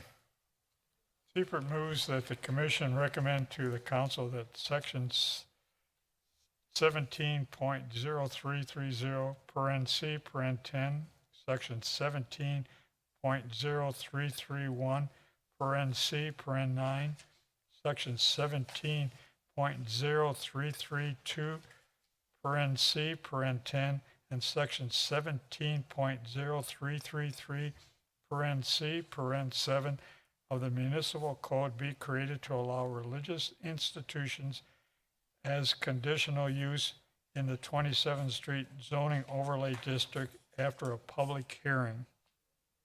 Guzikowski will second. Roll call. Johnston, aye. Gavich, aye. Guzikowski, aye. Burl, aye. Seifert, aye. Chandler, aye. Okay, thank you. Moving along, we are going to move one item up due to the time restriction. We're going to take item 6H as of right now. So that is a review site and building landscape and lighting signage plan submitted by Liz Gabor, IKEA Properties, Inc. for the IKEA development at 1830 West Drexel Avenue. Carrie? Yes. Before I start, commissioners, would you mind bringing your mics down? I don't think we're catching you on mic. Sorry. You may recall that IKEA had brought their plans to the Plan Commission in July of 2016 and did receive approval for those plans. There have been some modifications that were due to the presence of wetlands. Basically, the building and the parking was shifted further west to avoid those wetland impacts. In the proposed plans, the new setbacks are compliant with code requirements. This is what the original plan looked like, and if you're really good, you can spot very quickly what the change was. Should I do that again? Original approval, and this is what's being proposed. There's a slight reduction in parking, but the proposal exceeds the minimum required by code. The small lot that was on the west has moved toward the east. And there was a loading dock that was on the southeast corner of the building that's been rotated 180 degrees so that it actually faces the opposite direction, not the parking lot to the south. There are 2 small stormwater ponds that have been added to the northeast and southeast portions of the property. And signage has been revised. There is still one minor change to the square footage calculation in the submitted elevations, and that's forthcoming. That's not anything that would affect this approval. If there are any further questions about what has changed from those plans, I can certainly entertain those. Staff's recommendation is that the Plan Commission approves the site and building plans submitted by Elizabeth Gabor, IKEA Property, Inc., for the property at 7500 South IKEA Way. That is a change from the original address, subject to conditions 1 through 8. Mr. Chairman. Thank you. At this time, we'll open it up to the commissioners for comments or questions. Brian? Dawn? Chris? No. Pat? Fred? Good, sorry. I just want to ask the applicant a question on why the changes. If you can just give us an update.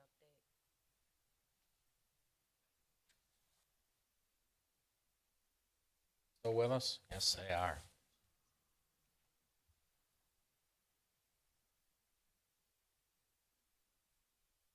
Debbie Tomczyk with Reinhardt Berner. I'm the attorney representing IKEA, and I think actually Carrie did a great job of showing you the before and after. It's shifting the building basically to the west. And we have added stormwater, we've added some additional features to manage the site, a little bit less parking, a little bit more landscaping, just a part of going through the full permitting process with the various regulatory agencies. Thank you. Okay. Just a comment on my behalf, I actually like it better with the parking lot on the east side towards the expressway versus IKEA Drive, is it, or IKEA Way? IKEA Way. Gotta get that right. But anyways, I'm okay with it, so we can move for motion. Carl moves that the commission approves. Oops, I'm sorry. Oh, Oops. no. Yeah, I had another question. Oh, Stop. Oh, no. Nope, I Okay. thought you were done. In regards to feedback from sewer and water, can you provide a little more information on what their requests were and if it was implemented? I can't recall exactly what the request was, but I can tell you that there was confirmation that the water and sewer utilities comments are being incorporated into the revised plans. Thank you. Okay, thank you. Thanks for that alert. Motion.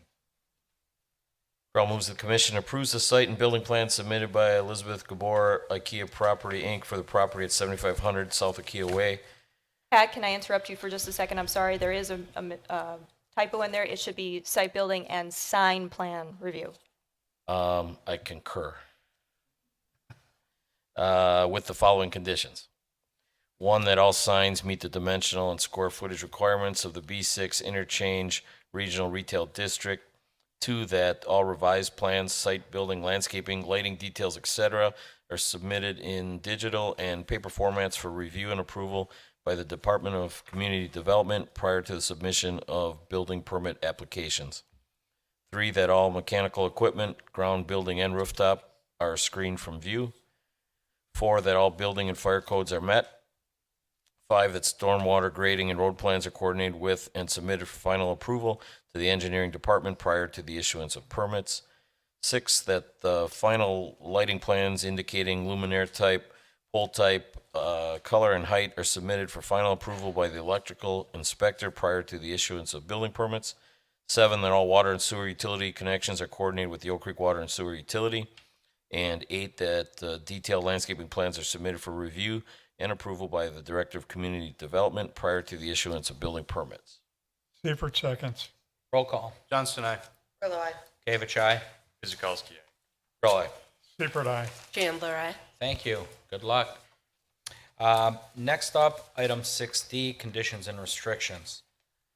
For a conditional use permit for the Storage Shop USA. Carrie? Pete?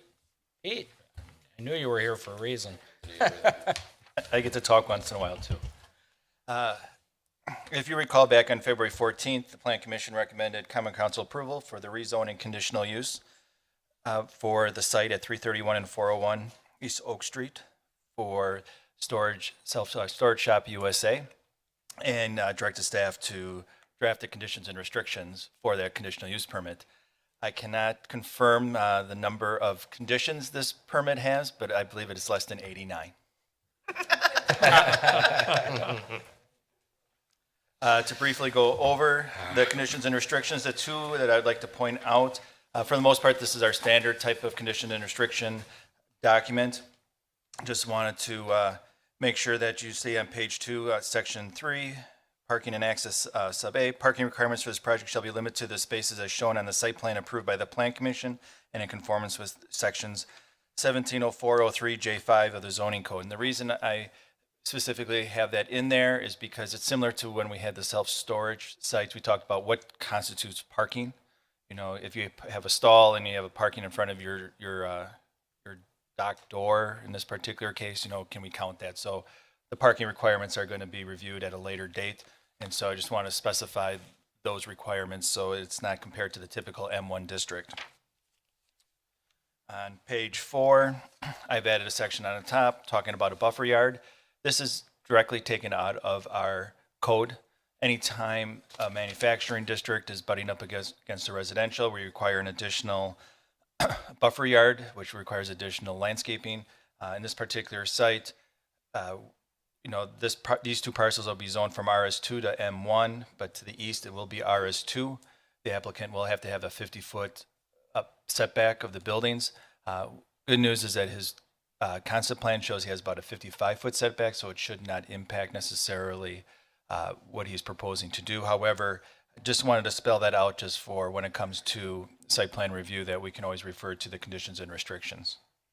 Under section 6, maintenance and operation, I did get a voicemail from the applicant. He had concerns about sub D, talking about individual units are to be owner occupied, and no portion of this development shall be used as a self-service storage facility. He was concerned that, you know, that someone would own these. These are typically a 2-unit development that the person would buy. Typically, they would own one or use one, and they may rent out the other. He felt that this condition may you know, prohibit him from doing that. Staff, after we had a discussion on it, we agree that maybe this is not necessary since this will be owner occupied. So in here, staff does recommend striking 6D from the conditions and restrictions. I feel that we do address it later in section 8 when we have permitted uses. We talk about contractors' office shops in a condominium development with no outdoor storage. So trying to reference that condominium ownership type use. So those are the conditions and restrictions that staff is proposing. Staff recommends that the Plan Commission recommends that the Common Council adopt the conditions and restrictions as part of the conditional use permit, allowing for development of a contractor's office, yard, or shops without outdoor storage at 331 and 401 East Oak Street after a public hearing, with the modification that 6D be stricken. Thank you, Pete. Questions from the council? We've seen this a couple times already. So, We're talked out. Applicant. Okay. Dan. Brian? Dan. Oh, we Applicant. do have. Are you the applicant, sir? Name and address. For Greg Thompson, 6810 Cross Country Road, Verona. I just wanted to thank you for eliminating Part D there. But the buffer zone, I'm not saying that I don't want to agree with it. I just, in this particular site, if you go to the west, those two lots, although they are lots and they're residential, it's pretty much wetlands. And then if you go to the east, that lot is owned by the Milwaukee Airport, and they actually don't want residential there. So, and then also this area is generally planned for more industrial type uses, and I was thinking perhaps in the buffer zone, whether it's actually designated a buffer. I have room on both sides, but I don't know what the requirements are for, landscaping it or whatever, but I was just hoping that it would be some sort of discussion at the site plan level instead of making it a restriction, I guess. I guess I'll defer that. Sure. This particular, typically we always would just leave a section in here saying in compliance with section 17, da da da da da. I spelled it out here just for the fact that this is residential zoning district to the east and to the west, because you have this little cutout right now. In the future, if and when that zoning changes from residential to manufacturing, that buffer would never be required. But as of right now, until the county rezones that zoning district, even though their intent is never to be residential, right now the zoning is residential and you have to comply with code. So that's why that's in there. And from what you're proposing, I don't think it had an actual impact as to restricting what you're proposing. So it was just a spelling out of city code. Right. It was just the extra, I guess, landscaping, I guess. And the commission would take a look at that and talk about, what level that landscaping has to as be long in as we there. can talk So, about that. yeah, there's some discretion that the plan commission has when it comes to the amount of landscaping and can take into consideration the situation to the neighboring property. So he comes back for that. Right, yeah. Right now, this is the rezone and conditional use permit. He'll have to come back for site plan review at a later date. This will just be the document that he's gonna have to be in compliance with when he does that. Thank you for that clarification, Pete. We can strike this. Any further questions? No. Motion. Paper moves that the planning commission recommend that the common council adopt the conditions and restrictions as part of a conditional use permit allowing for development of a contractor's office, yard, or shops without outdoor storage at 331 and 401 East Oak Street after a public hearing. Okay, can I, strike section 6D. With the modification of striking 6D. Okay. 6D. And remove section 6D. You have a Kowski concurs with the modification. Seconds and concurs. got the second and concurs with the change. Roll call. Johnston, aye. Kavich, aye. Kuzikowski, aye. Rowley. aye. Seifert, aye. Chandler, aye. Great, thank you. Moving right along, item 6E, site and review and landscape lighting plan submitted by Dustin Ateski at St. John Properties, Inc. for a multi-tenant building and commercial development at 140 East Rawson. And who's taking this one? I'll take this one. All right, Carrie, go. There is a proposed three-building multi-tenant office and warehouse development that is being proposed on the property highlighted in red on your screen. The proposal includes buildings that range in size from 44,000 square feet to 48,840 square feet, oriented perpendicular to Rawson Avenue. As proposed, the buildings meet all setbacks, lot coverage, and height restrictions. As of now, there are no tenants that have been confirmed, so in the future, there may be conditional use permits required, depending on the scope of the business. Based on similar buildings, the applicant has anticipated about 40 to 50% of the space to be office, with remaining portions anticipated to be a mix of such uses as lab, assembly, warehouse, and the like. There are 8 depressed loading dock areas behind a screen wall and 7 to 9 drive-in overhead doors per building.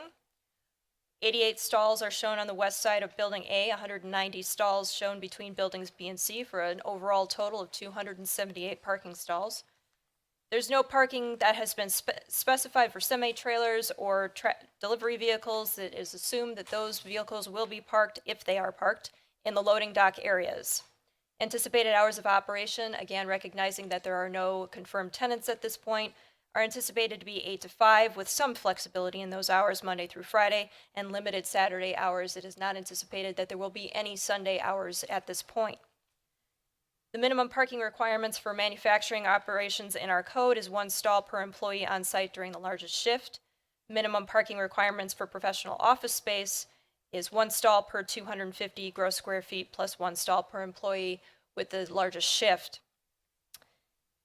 With those requirements, there would be at least 223 to 279 parking stalls for office space required without consideration of employees, because again, we don't have any of those details at this point. The applicant has provided some information on their parking needs based on similar buildings and developments that they have in the area. They calculated at 3.5 stalls for every 1,000 square feet of office space and 1.5 stalls for every 1,000 square feet of non-office space, which would be about 322 to 349 total stalls. Now, if those numbers haven't already confused you, the applicant has verified that the number of stalls they are proposing is adequate for their proposed use. And per section 170404, to throw in more numbers at you, the Plan Commission has the authority to approve of a modification to the minimum number of required parking stalls. There should be note that the engineering department has said that this will require a traffic impact analysis, and the applicants are aware of that requirement. There are 2 dumpsters that are proposed on each side of the north side of each of the loading dock areas. They are 40 feet by just under 11.5 feet. The enclosures are proposed to use the same split face and accent CMU to match the buildings with wood-clad gates. There is one recommendation that staff would like to make, and that is with all the other dumpster enclosures that we've seen proposed in the city, the wood gates tend to be damaged very quickly. We recommend incorporating something a little bit more durable, such as composite or metal. Both enclosures will actually be behind the screen wall in the north, so they won't be seen to the north end. Because of where their location, they won't be seen from Rawson. And there is no other outdoor storage proposed at this time. What's on the screen right now is the proposed landscape plan. It looks a little bit dense, but what I can tell you is that there is vegetative screening around the parking and loading dock areas. There is screening extensively around the perimeter of the property and within the parking areas. There's also some landscaping that has been proposed on the entrance elevations for each of the buildings. Final approval, unless directed otherwise by the commission, would be by the Director of Community Development as stated in the proposed conditions and restrictions. Rather than going through these elevations, rather give you an idea of what the building would look like in terms of materials. Split-faced CMU and accent CMU are the primary exterior building materials for each of the buildings. Each potential tenant space is identified with their doors and storefront systems, but again, staff makes a recommendation that some kind of awning or canopy be added to each of the entrances to distinguish them.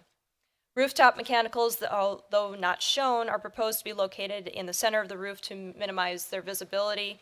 All ground, building, and rooftop mechanical units must be screened per code. The only lighting that's proposed on this site is via wall pack on the building.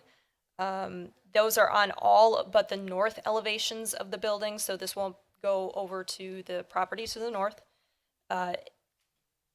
Per the photometric that I received, there is no parking lot or loading dock lights, but all lighting must be approved by the electrical inspector.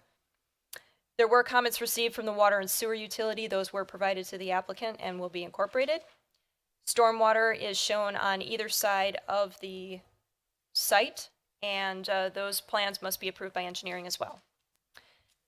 The staff recommendation is that the Plan Commission approves the site and building plan submitted by Dustin Atielski, St. John Properties, for the property at 140 East Rawson Avenue, subject to conditions 1 through 9. Mr. Chairman. Thank you, Carrie. Before I open this up to council, we do have a resident that wished to speak on it. We gave him a practice run at it at the first one. Michael Pikowski, 251 East Rawson, has been waiting pretty patiently here. So if you'd like to come up, please name and address. Sure. Michael A. Pielski, 251 East Rawson Avenue. And of course, this is the first time I've seen this, so it's a lot to take in. From what I can see here, there's going to be a lot of activity by what we're seeing here with the loading docks, and I understand now why they want to. Looks like they want to change the zoning here too, which is going to be another meeting in a month from now, because it's right now it's a commercial and they're looking at changing industrial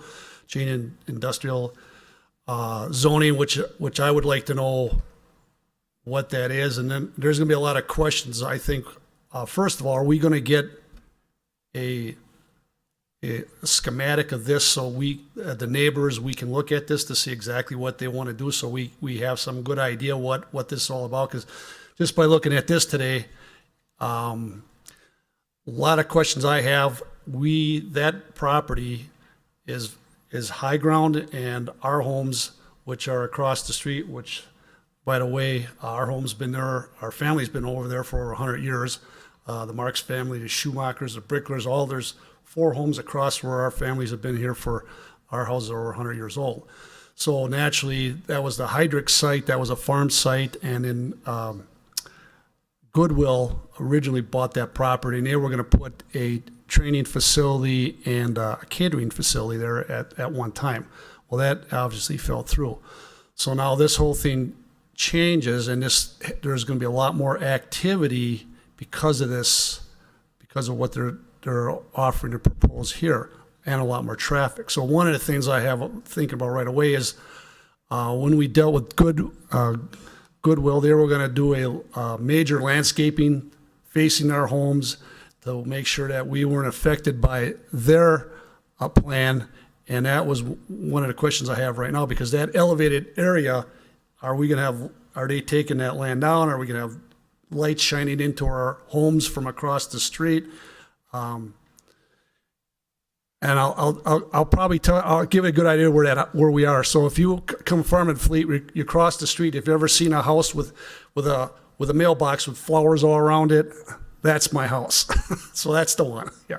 And the Schumachers live right next to me, and the Bricklers a couple homes down. So we're right dead smack in that front. So right now we will have a lot more questions naturally, but we need some more detailed information and drawings on this so we can take it in, how it, what it looks like from across the street from our house. And like I said, the concerns will be naturally the trucking, same as the other truck out there. There's gonna be semis parked there all the time. The landscaping, because I can tell you right now, years ago when they put the trucking roadway, trucking is just behind that. They promised all this landscaping and how nice it was going to look, and it's a disaster. If they don't cut the grass and they don't maintain their landscaping, it's not worth nothing. So, and naturally this would be a lot closer. So I guess that's all I can ask right now, because until we see the plans and we get all the information that we have, we can come back and talk to you about it, see what concerns we have once we see the total layout of all this. So we'd really appreciate that. Thank you. Thank you. So lots of questions raised. Doug, can you take care of any of the questions that were raised there from the zoning on? Well, how about I try? Oh, go ahead, Carrie. Sure. The plans are actually available on our website, so everything that was submitted to the Plan Commission, you can download or view on our website. If you can't reach that, let me know. I'll get you copies of everything. The landscaping is actually what's on the screen right now. One of the things that I did talk with the applicants about was making sure that they have adequate landscaping to screen the traffic or the headlights from the other side of the road, because there is residential on the south side of Rawson Avenue. What I'm going to do now is I'm going to bring up the aerial map of the area so you can get an idea of what we're talking about existing. Bear with me here. If I may, that's okay. As a good frame of reference for what this potentially would be, the same developer has the same type of product already developed within the city of Oak Creek on South 13th Street, south of Ryan Road, in the Creekside Corporate Park. And if we can somehow maybe get a Google Maps image of that, I think that would speak volumes as to the type of development that one could expect at this location as well. It's relatively low impact, certainly. The buildings have been oriented so that you don't have the bulk of the building facing the public street.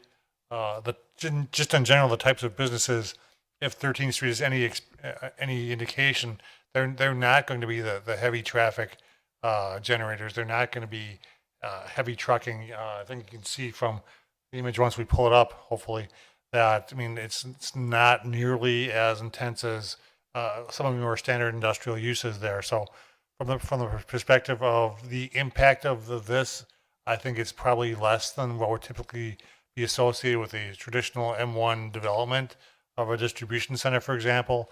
I can't speak as the specific tenants because I don't think they have specific tenants at this point in time.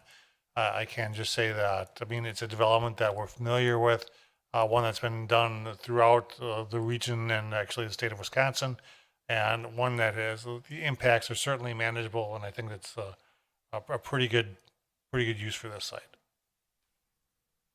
We will have 3 buildings on that site. Yes. Versus the one that Versus the one. Reckner occupies. Correct, yep. But for those of you that aren't familiar with it, Doug, I mean, I guess you can, it's just south of Kohler's, and it's a strip mall, and there's different businesses in there, from testing companies to agriculture, testing, engineering firms, things like that. I didn't realize they even had loading docks on the back end of that building, to tell you the truth. At this time, questions? My question, I guess, for Carrie, the last item and then this one, it looks like landscaping is not coming back before the commission. It's going to staff. Unless otherwise directed. I guess we normally go with the forester and get that whole deal with this and the neighbors involved. I'm just wondering if we want to take a look at that. Yes, I would say yes. We typically do. Just, I mean, it's a big development in an area that there's, and this is the saloons, the first site you skip, we don't have in our packet, the overhead,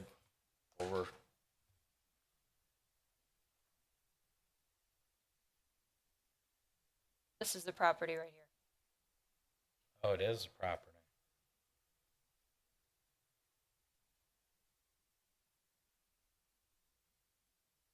So Pat, the property that you're talking about is on the corner. We're talking about this property here, this larger one.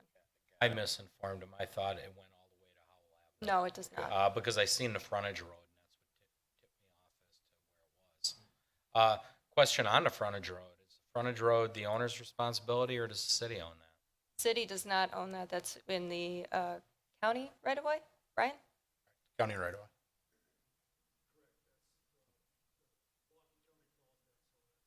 Okay.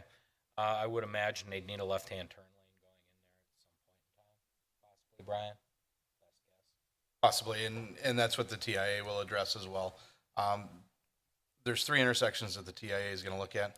That is the intersection of Howell and Rawson, the frontage road with Rawson, and also east of there at Tyler and Rawson. I'm glad Doug brought up the example of Reckner, because I was picturing something very similar to what we just talked about in the first item. And I thought, wow, that's going to be pretty impactful. That is rather low impactful. I have been to that site a number of times. But we do have to take into effect the neighbors to the south. Again, as Carrie said, the headlights coming out of there and what you're going to have. So open it up to more questions from the council. Anyone? You want us first? Oh, we do? Come on up, sir. Name and address, please. Oh, Brian.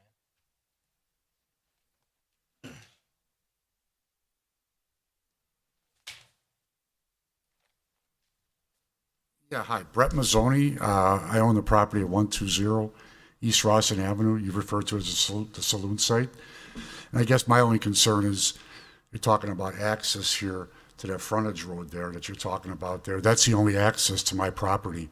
I've talked to the Department of Transportation already a few months back, and, you know, because of the line of sight and stuff it's hard for me to have access to my site there as far as for, future development and stuff. So my concern is just strictly, how it's going to be addressed as far as maintaining that roadway. Now that the county owns, they do the plowing there and the maintenance of it and everything else along the way. And this project here, probably, encompasses probably 75% of the roadway. When you enter off of Rawson Avenue to the west, Howell Avenue to their main access point, the way they show it on here, 75% of that is going to be part of their development. So they're going to be using almost that whole roadway for their purposes. Well, what about me and the person that owns the Black Diamond property right next door to me, 140 Rawson Avenue, the former Black Diamond property also. His property is in the same boat as mine. Well, he has some access off of Howell, but obviously his access point is also in the same spot there. I So would defer that to our traffic expert. It's not a private road, Brian? no, it's a county road. It is a county road. It's a county road. Yeah, yeah. it's a county road. It's all incorporated in the existing right-of-way along that. We really have no jurisdiction over that road. We'll definitely look at it with the TIA and incorporate that. By no means are we looking to take that access away from that property. That is your only access. Yeah, to it, that's my point. I mean, I know a number of years ago, you know, I'm going back 10 to 15 years ago, the county approached us. They wanted to deed that over to all the property owners at that point and just eliminate it so they didn't have to deal with the maintenance and upkeep and everything else along the way. So but the three they never I met with them and they never were able to put anything together that was satisfactory to all three property owners that use that access road. So I would suspect that the county would be more than willing to work with the developer, but at this point, the developer I talked to him last week for the first time on the phone and just, to have the same concern. And I don't know if they've had any contact with the county about, I know that they're going to extend that roadway to the west portion of their property to accommodate the two western buildings. The eastern building is right smack in the middle of that existing roadway. So I don't know how they're going to address that whole stretch there as far as their maintenance and responsibilities and things of that nature moving forward. So the county will definitely be involved with that Yeah. decision as well, given it's their right of way and Rawson is a county highway. yeah, and I just wanted to go on record as as a property owner there. So maybe if I could at least be on the notification list from the city, from Kerry or somebody else to at least so I can stay abreast of what's going on with it, I guess, is really the only thing I'm trying to figure out. Okay. Great, thank you. So the commission had some questions about the proposed landscaping. Maybe if we go along the property, you can get an idea of what the landscaping is that they're proposing. And I will say that the city forester did take a look at this and had a couple of species modifications, but other than that, no specific comments really at this point. But there are trees that are proposed here. There are bushes and some screen walls that are proposed in here as well. The only thing that I noticed here is that there is a landscape island or some kind of island here that is in the county right away that doesn't have necessarily any landscaping there. So this particular driveway would not be screened unless the county installed some landscaping there. But as far as the remainder of the access points, there is this driveway here, but again, there's landscaping on this side and some landscaping here. There are some additional bushes that were added to screen parking on between buildings B and C, further on the eastern portion of the property, recognizing that that parking lot is directly across from those residences as well. So this right here, this added bush area between the trees was actually a recommendation that they incorporated right away to help screen those headlights as they're coming south from the residences on the southern side of Rawson Avenue. And again, adding a couple extra bushes here and here on the southeast corner, trying to capture those, screen those headlights from the trucks that would be exiting from this particular dock area on the east side. Again, landscaping on this side as well. And I believe that these are also screen walls to screen the loading docks. So hopefully that gets at a lot of the questions regarding what the screening will be. If there are additional screening requirements, I would ask that the Plan Commission direct those. If you have any other questions about the landscape plan or if the Plan Commission wants to retain jurisdiction over approving those landscape plans. I leave it up to you, but just that you specify that. Harry, I do believe you're correct. I think those are screen walls. As you showed us the Rector model, they did have the screen wall on the backside blocking the docks to 13th. So it's really the driveways themselves that wouldn't be blocked.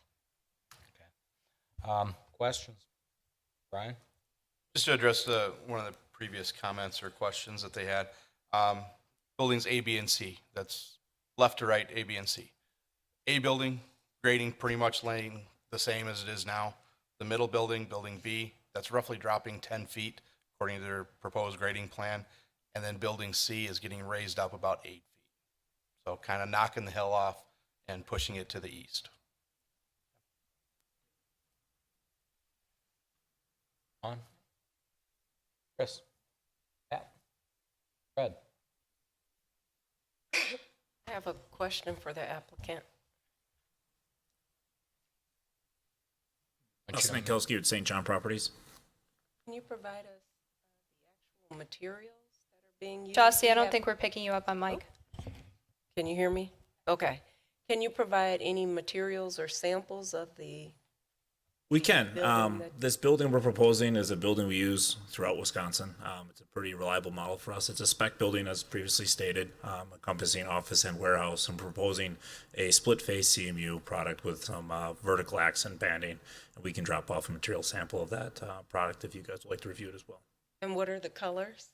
The colors are, I think we have a rendering in the package. It's kind of a brownish tone, kind of earth tone.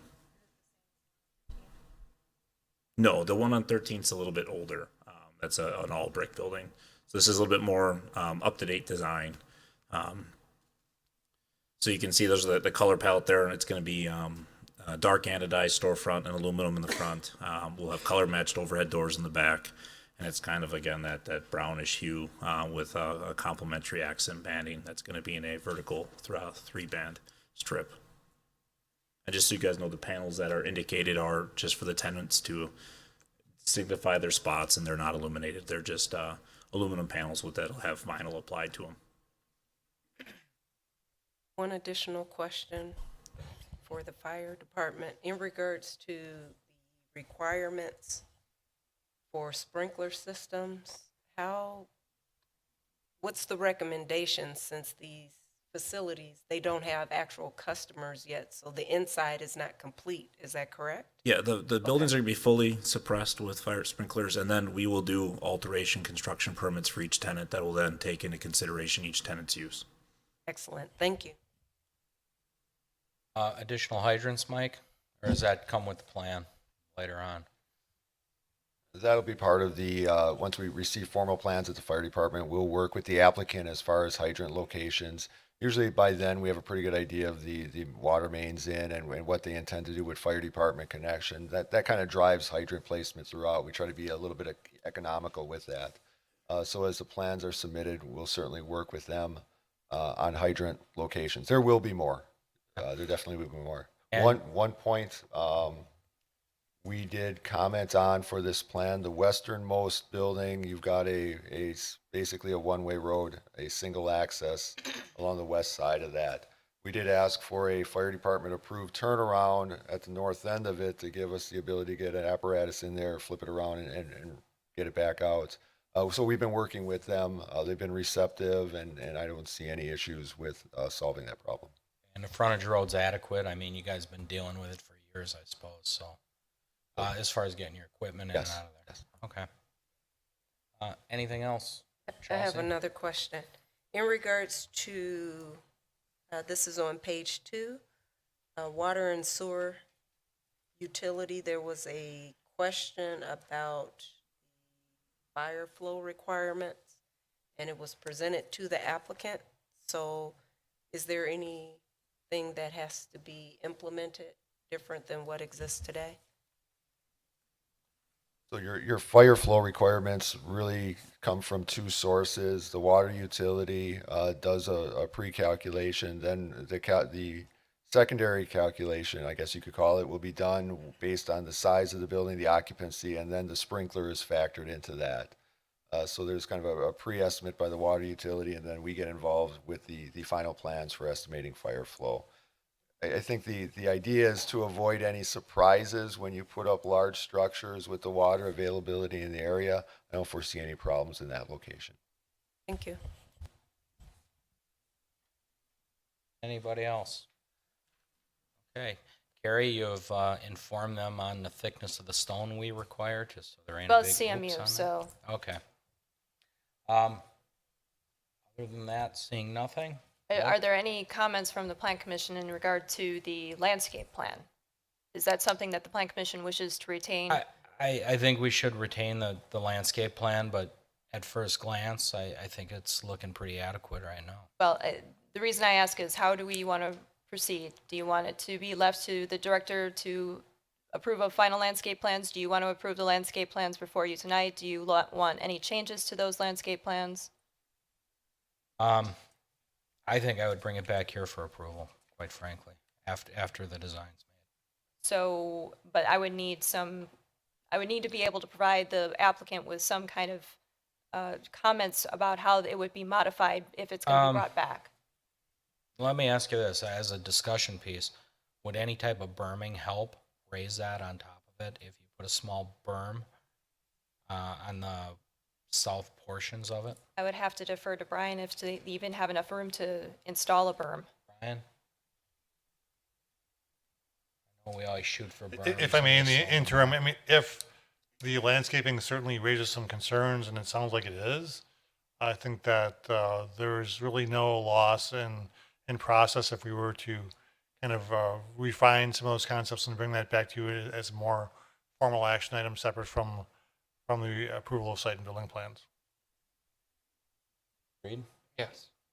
And just to that comment, just looking at their grading plan here, they have a swale that's running in that little area between the frontage road and Rawson Avenue that drains it to that east detention pond. Okay. So Not a really, they good wouldn't idea. have a room for a berm to go in there. Okay, thanks. Okay. Hearing any further discussion? Motion. I'll move. You going? Correll moves the plan commission approves the site and building plan submitted by Dustin Tilsky, St. John Properties, Inc. for the property at 140 East Rawson Avenue with the following conditions. 1, that all building and fire codes are met. 2, that a detailed master sign program per section 17.0706J is reviewed and approved by the Plan Commission prior to submission of sign permit applications for any multi-tenant building. 3, that well, I guess, Carrie, you were asking for specific what we want revised is where we're stuck. Well, you can say that a revised landscape plan be submitted to the Plan Commission for further approval prior to the submission of building permit applications. That's what That's number 3. okay. 4, that the plans are revised to incorporate more durable materials such as composite or metal for the gate on the dumpster enclosure. 5, that all mechanical equipment, ground building, and rooftop is screened from view. 6, that all final plans, site, building, landscaping, etc. are submitted in digital and paper formats for review and approval by the Department of Community Development prior to the submission of building permit applications. 7, that final lighting plans are submitted for final approval by the electrical inspector prior to submission of building permit applications. 8, that all water and sewer utility connections are coordinated with the Oak Creek Water and Sewer Utility. 9, that stormwater and grading plans are submitted for final approval by the engineering department prior to issuance of permits. Seifert seconds. Roll call. Johnston, aye. Real aye. Gavich, aye. Kuzikowski. Correll, aye. Seifert, aye. Chandler, aye. Great, thank you. Good luck. Item 6F, discussion of proposed multifamily residential development at 8100 and 8146 South 27th. Who's got it? This will be a presentation to the Plan Commission for a proposal for a multifamily residential property or a multifamily residential development on property on 27th Street. And at this time, the presentation will be made by Gwen Wheeler of Continental Properties.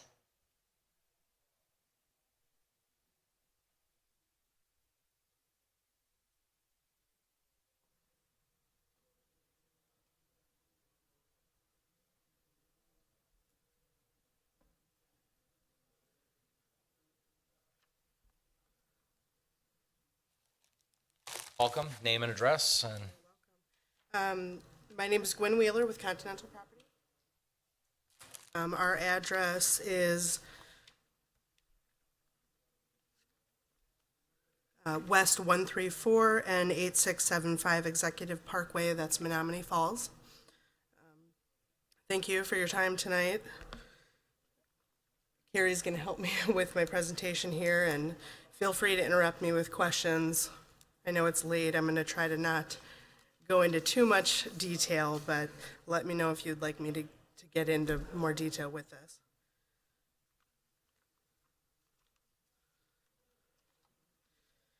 To start with, to introduce Continental Properties, we were founded in 1979. We're a privately held multifamily retail and a hotel developer. We've currently developed over 16,000 units across the country in 17 states.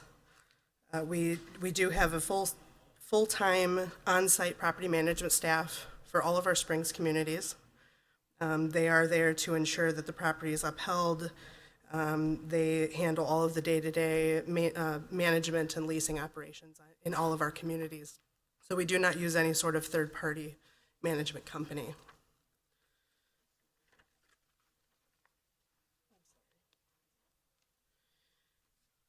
The purpose of this meeting is just for a consultation. We have not made any formal submittals at this time. We're here for three reasons: to introduce ourselves, let you know who Continental is and what we do. We'd also like to discuss the proposed land use change that would be required for this development, as well as obtain feedback on the proposal and primarily the building elevations that we have with our branded product. We've also begun reaching out to the various stakeholders in the community, the fire department, neighbors, staff, so we're really in this information gathering phase before we formulate those formal submittals to the staff.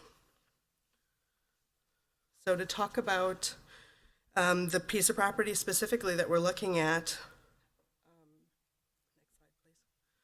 it's at 8100 South 27th Street, just south of Drexel, north of Putes. It is a really ideal location, being west of I-94, but still very centrally located to some major employers, as well as some retail nodes. So we really feel that this provides a great proximity to those areas and fills a gap sort of in the housing stock that is currently present in Oak Creek. Just to touch on the comp plan, we really feel like this development is consistent with the objectives and goals outlined in the conservation neighborhood districts, as well as supporting the 27th Street Regional Shopping District objectives. It really supports the growth along 27th Street. I also wanted to point out that this specific piece of property was rezoned to a multifamily development a few years back, and that has since reverted back to the agricultural use. So it was initially proposed to be a phase 2 to the Colonial Woods development that exists to the south. So we're really not bringing in anything different than what was discussed then, but we would still have to go back through that process. Just to touch on the sort of demographic that we've experienced in our developments across the country is we identify these sites that provide that proximity to retail, restaurants, places of business, workplace opportunities, especially being so, having that quick access to I-94, it's just ideal. Studies continue to stress the importance of that by our resident demographic, which has helped us identify this site. Wanted to also point out that it really responds to the needs of the market, specifically in Oak Creek, and the job growth and the high occupancies that exist here. It's definitely filling a demand for that suburban style, amenity driven housing option that is not currently represented to the west of I-94.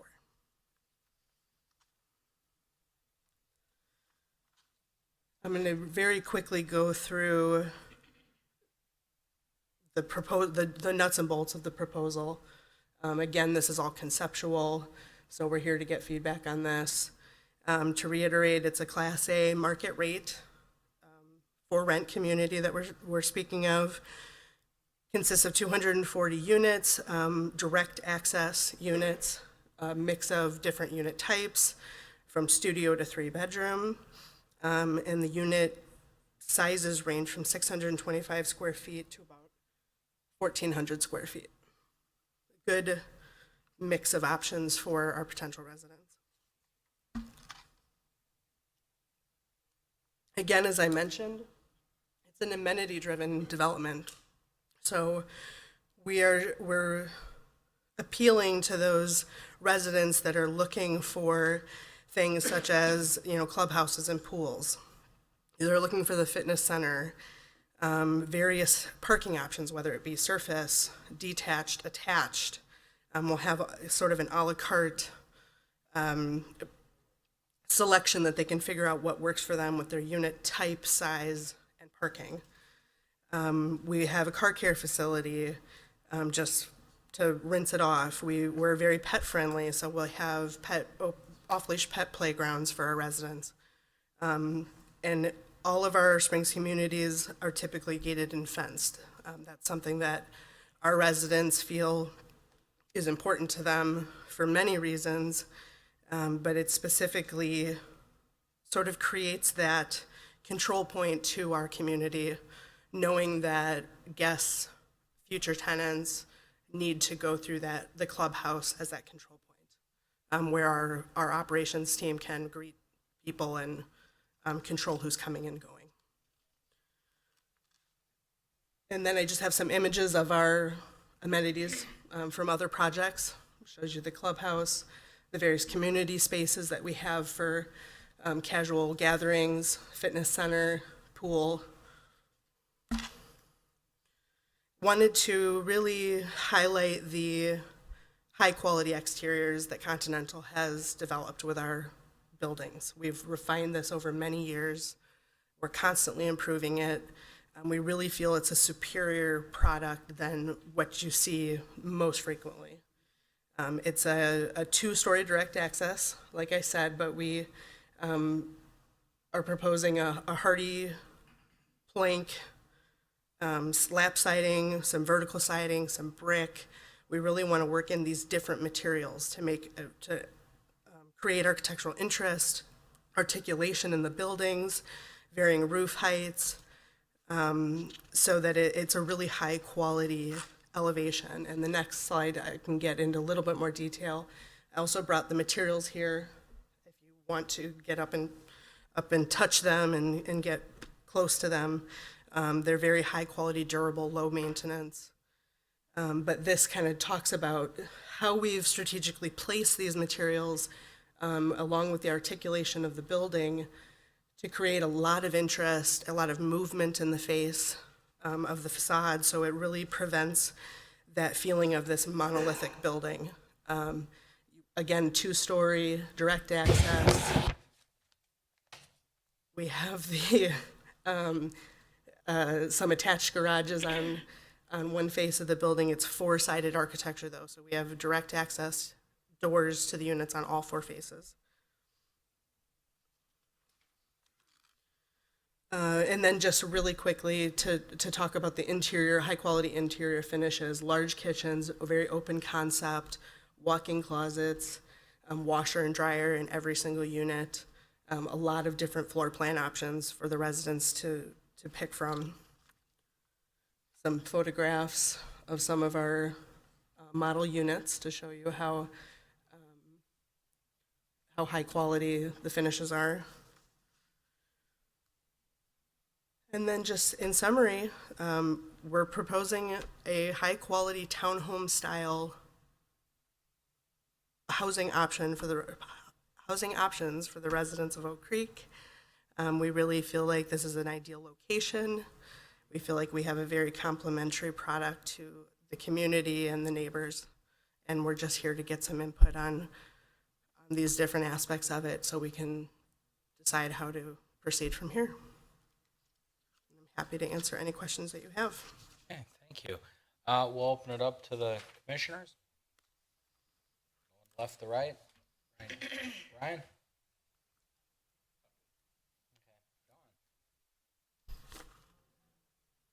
Yeah, it looks great. I know that we're lacking of kind of higher end. I know that I myself are looking for apartments pretty soon, and the idea that this is a higher residential area. I don't believe we have a gated community in Olive Oak Creek yet, so I think has a very positive impact on our community. Alderman Guzekowski? I do actually like the concept here. It's a little different than some of the plans we've seen. Just reading on some of the notes that we received in our packet, I'm not sure where the planning is at on this in terms of where you feel it meets with the rest of the mix at Oak Creek, but other than that, I do like the look of what we've got going. Corral? Good with it. Always some concerns with multi-unit, but we had that here at one point, I guess, as an extension of Colonial. It's not in any type of a TIF district of any type. It's there. It actually is in a TIF district, but it's in a much larger TIF district, TIF 7. So from the standpoint that it would assist in closing that out, that'd be certainly a positive sign. Because that's been open for some time. 11 years. Okay. Yeah, on the surface for where we're at right now, I think it looks good. I don't see any reason to oppose it. Mr. Seipert? I think it looks nice. I just have a question about the utilities going to that. Do we really need, is the city responsible to get that water and sewer down to them? How did that? Well, this being a concept plan, we don't have all the answers as far as the details about utility service. The only thing I will say about utility service is that typically public utilities are located within public easements, which don't tend to coexist very well with private streets and gated communities. So we would certainly need, if that's a concept that is embraced by this commission, by this council, that's something we would certainly have to work with in terms of how we structure that. That's the only concern I have. Let me hit Commissioner Chandler. Nothing? Commissioner Johnston? Just to answer that question a little bit, Commissioner Seipert, currently the public sewer and water ends at the north end of Orchard Way. So typically in development like this, the water main would be extended through here in an easement and be a public water main. Sanitary would be a private facility that would dump out at our public main at the north end of Orchard Way. Now, one thing to consider with this development, originally Orchard Way was planned to be a public street to extend all the way north to Drexel Avenue. Just north of this property is now a detention pond. That proposed alignment will never happen going north to Drexel. It does create some challenges here. We have a public road that now is going to end at a gated community and become a private road through this facility out to 27th Street. How we handle that in the future will need to be considered, but there's nothing that, precludes us from putting a cul-de-sac at the end of that public street and saying we're good here, develop this and move on. Thank you. I think just the extension of that point, the last, where do we just see that, where it states that originally the connectivity, the gated community doesn't really fit in that 27th Street area. I lost that page. Back of the Back comments. The narrative highlights connectivity, but is not demonstrated in the plan. There are a few walking past the concept of a gated and fenced community is not consistent with the community's goals. I just think that all of the goals for 27th Street have been a moving target, not moving very fast for quite some time. So I guess I'm not as opposed to a gated community there.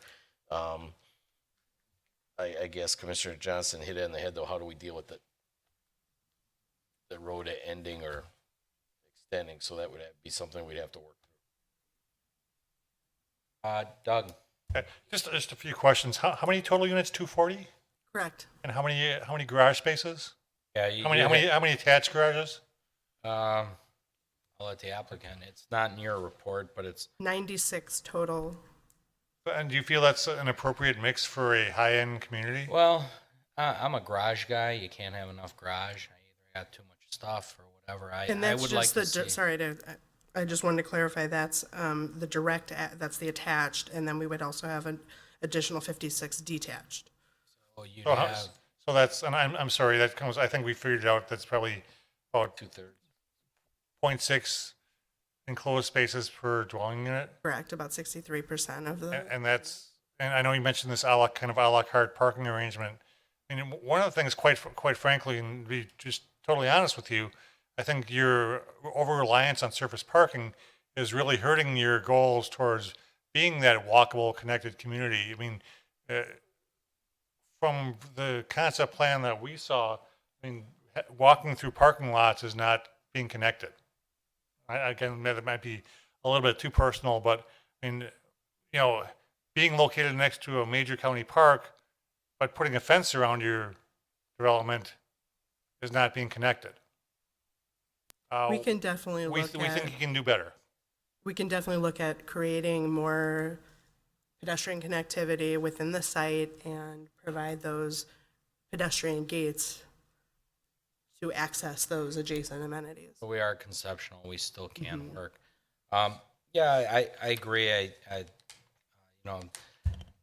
guess I wasn't thinking in terms of garages, even though it was in our comments.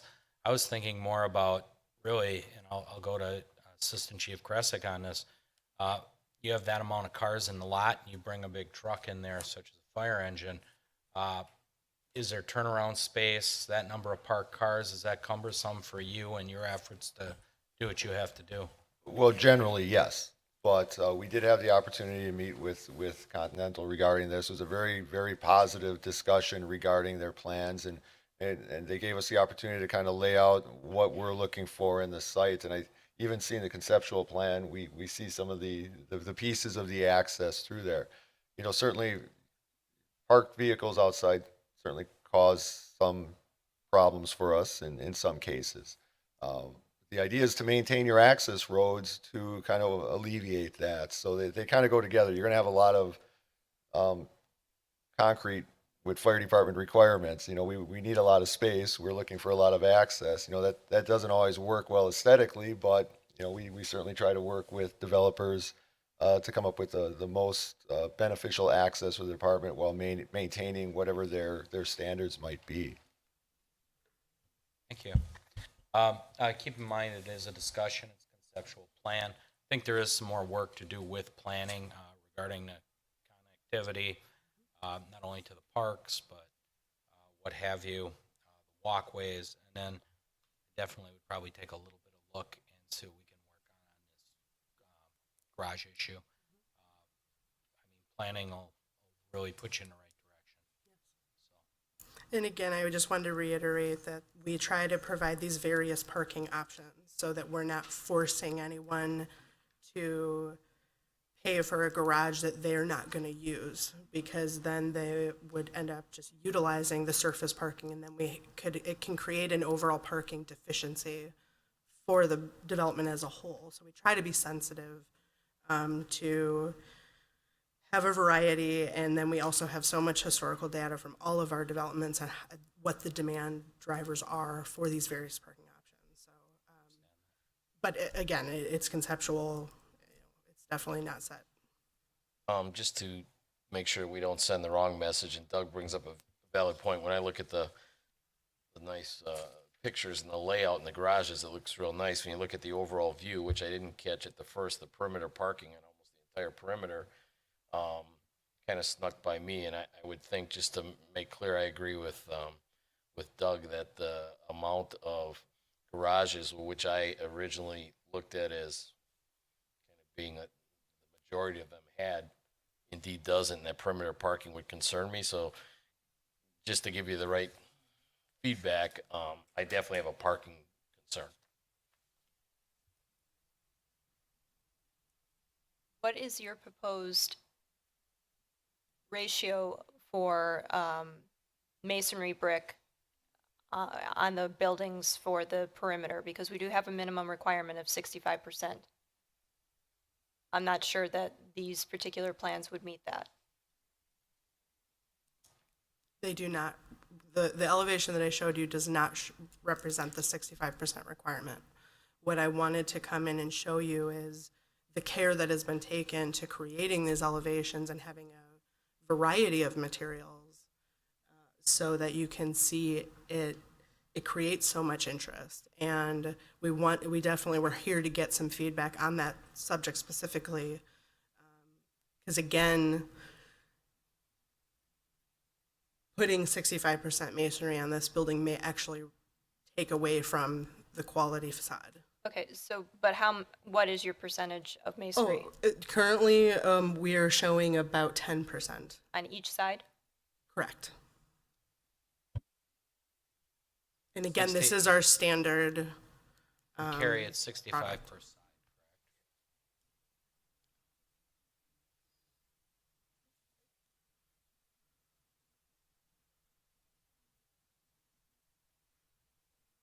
I guess just to echo that, Yeah, it's rather low. and there are some very real nice elements into it. I agree with you, but the overall probably isn't where it needs to be. There's a cement, we don't count the cement board as a masonry product, do we? Refresh my memory on that. That's not included in the list of materials that would count because it's brick and masonry. Doug, did you want to add anything to that? Oh, enough said. I get brick and masonry. It's got to be stone. I mean, if there's a design context which you being the applicant feel that the planning commission needs to consider in modifying that, you can certainly make that case. I mean, we meaning the city have acknowledged the use of this cementitious fiber siding on a case-by-case basis in the past. I would not rely on that, though. I think No, the percentage, you're pretty far off. Yeah. So, may want to take a look at that. Again, it can be realized in places, supports on the balconies all the way up brick, various things. I mean, you can incorporate it in other features too. So, any other discussion, Fred? Yeah, I have just a question for the fire department.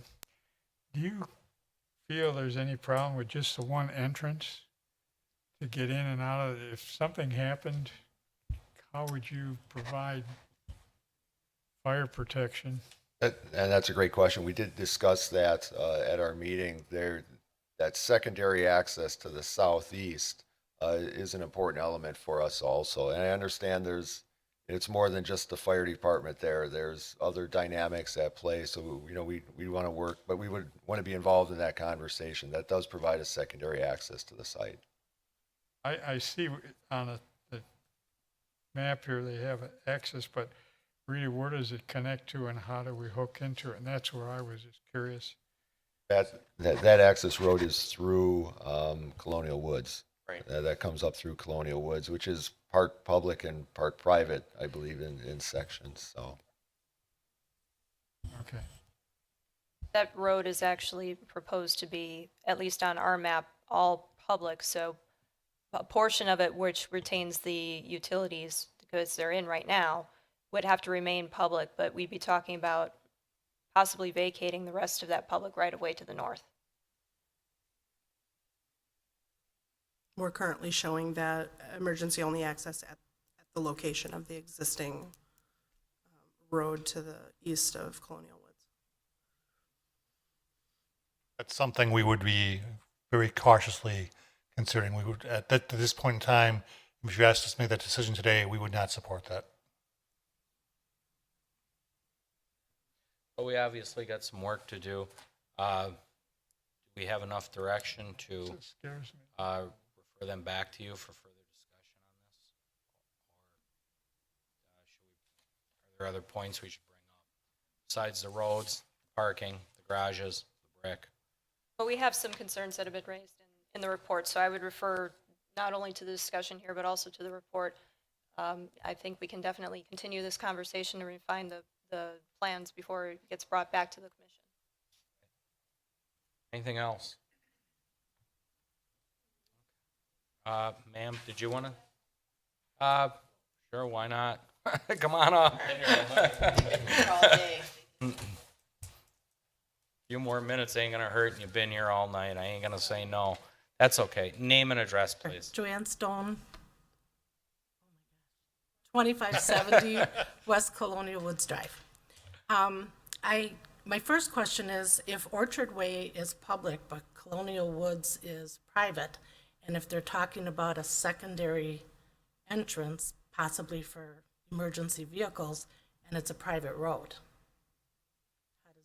Well, again, I'm gonna defer it to somebody much smarter than I when it comes to roads. Brian? There is still a emergency access vehicle, public or private. Emergency access people can get down that roadway. So they can still access that. They're not looking at accessing the development through that secondary access, just an emergency access point. If something was blocking the main entrance, emergency vehicles get around to the south side. Okay, and then my next question is that the proposed site was Phase 2 of Colonial Woods. So where does that leave the existing Colonial Woods? And those are condos versus the apartments. Do we get taken over, or how does that? You guys had a tough time of it there. I'll defer. Doug, can you help us out on that one? Not being totally familiar with the situation, I guess anecdotally I would say that Colonial Woods, as it exists today, will essentially be the extent of that homeowners association, the extent of that condominium association. We cannot regulate the fact that we can't say that these have to be condos. It's a multifamily of similar density, so they can be apartments if the council rezones the property. But as far as bringing them into the association, I don't believe that that's appropriate, given at least under the model that they're showing right here. And I'm thinking more what happens to us. Do we get brought into them? No, you'd be a standalone. It's my understanding that property's been sold off to Continental. Okay, so what was 3 phases? Now there's Phase 1, we're Phase 1, and then 3 still exists in no man's land? I'm not familiar where 3 was. I mean, you had It the was the back, backside you had of the ours. the back and the cul-de-sac there. I can't speak as to what happened to that phase, but I don't think Colonial has possession of that, but don't hold me to it. Okay, but there's nothing that they do will affect our existing condos and land?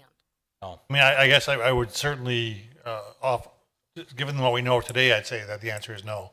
I mean, when it comes to condominiums, I would certainly encourage you to consult with your own legal resources to see how that might impact your association. Again, I don't think that there's anything substantial there, but there are other people who are more familiar with condominium law than we are. Okay, thank you.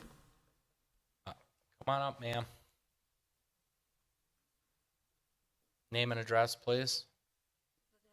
Lynette Knapp, 8088 South 27th Street, Oak Creek. We're right to the north of that property. Okay. And we're on the lot line. So what I'm thinking is, we're before. And that used to be before. Everything keeps changing on 27th Street. And so what I'm thinking, I want to sell before I'm sure I would get more money for my property. So I think there's enough housing.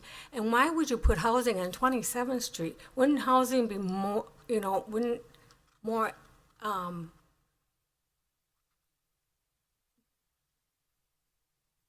retail or something like that, or hotels or something that's gonna bring more money in on 27th Street? Why put housing? I mean, you could put housing anywhere, but you need retail. I keep, And 27th Street is one of the best retail in the city. keep in mind, they target us and we have the discussion to see if it's appropriate and what have you. So it's not like we solicit them. 27th Street was the main thoroughfare. I'm not talking about 27th. I'm talking about the apartment complex that's before us now. They approached the city to put in. It's not like we solicited them. There is an overall plan for 27th Street, which includes a mix of different uses. I think that, and correctly so, I think it would be probably detrimental to the properties that are already zoned commercial if we took that philosophy that, you know, the entirety of 27th Street would be commercial. You do need a mix of uses, whether it be residential, whether it be commercial, whether it be manufacturing, whether it be offices. So from the standpoint of sustaining value for our retail properties, I think it's terribly important that we try and balance the supply versus what could be reasonably expected to be the demand, and also to increase the demand side by putting in more high quality residential units onto the corridor. So I think this actually helps you, whereas I think you're seeing it as a detriment, and I think it probably helps your situation. No, because 27th Street was the main thoroughfare. I've lived there, my family has lived there since 1929. I understand Since the that. house was And again, built. as the plan was laid out, they were careful not to turn it into Blue Mountain Road too. That was another aspect of the plan. But again, this is all really just a conceptual plan to be discussed. But if you have retail or hotel or anything, there's going to be hardly a lot less traffic than a multifamily. Well, hotel may generate quite a bit, but I'm not here to argue the traffic with you. You know, regardless, But I still think. the residents are going to bring cars. Don't you go out and try to commission manufacturers or retailers? Different businesses. We do actively have a business development group that goes out there and looks for things. But again, in most cases, businesses target the city because the city's experiencing growth. And they look at their demographics and decide where they want to locate, whether it's a bank, a church, a bakery, or what have you. They tend to choose us because of the density we have. Very evident around this development. And the other projects that have come up before this one have all been residential of some type, whether it be additional condos, multifamily. Yeah, Pretty and much there's a been what's lot there. of them. And what retail or manufacturer wants to go in to get against residential? I don't think so. Actually, a lot of them. Yeah, Yes. they Because wanna those are be their close to customers. Residential. They want them people living close. But Yeah, but can't buy from them directly. If they're right next to them, then I can't go in the door and say I want it. So it shouldn't be any different. That space has been available for quite some time, so if there's retail that wants to be there, yeah, they Well, have retail, but not manufacturing. well, whoever would want it, it's there. Storage. Just be clear, there's not a proposal for manufacturing at this point of the corridor. This is, in accordance with the plan, mixed residential, which this is consistent with the 27th Street plan, which again supports the retail that we do have throughout the corridor. I still think you would like to develop 27th Street more, betterly. Someone's got to want to do it and come there. Okay, thank you very much. In time, thank you.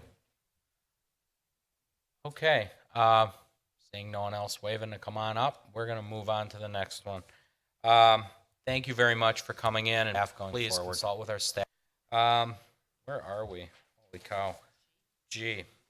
Plan review site for an existing building at 6890 South Howell.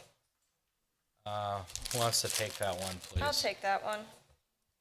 Johnstone Supply is proposing a small addition to the east side of their building. When I say small, it's smaller than what's there now.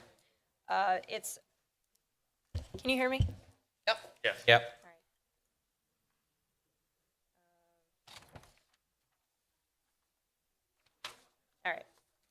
What they're proposing is an 18,880 square foot addition to the east side of the building. This is for additional stockroom space. The existing warehouse will be converted to showroom space. Once the addition is complete, the total square footage of the building would be 39,100 square feet.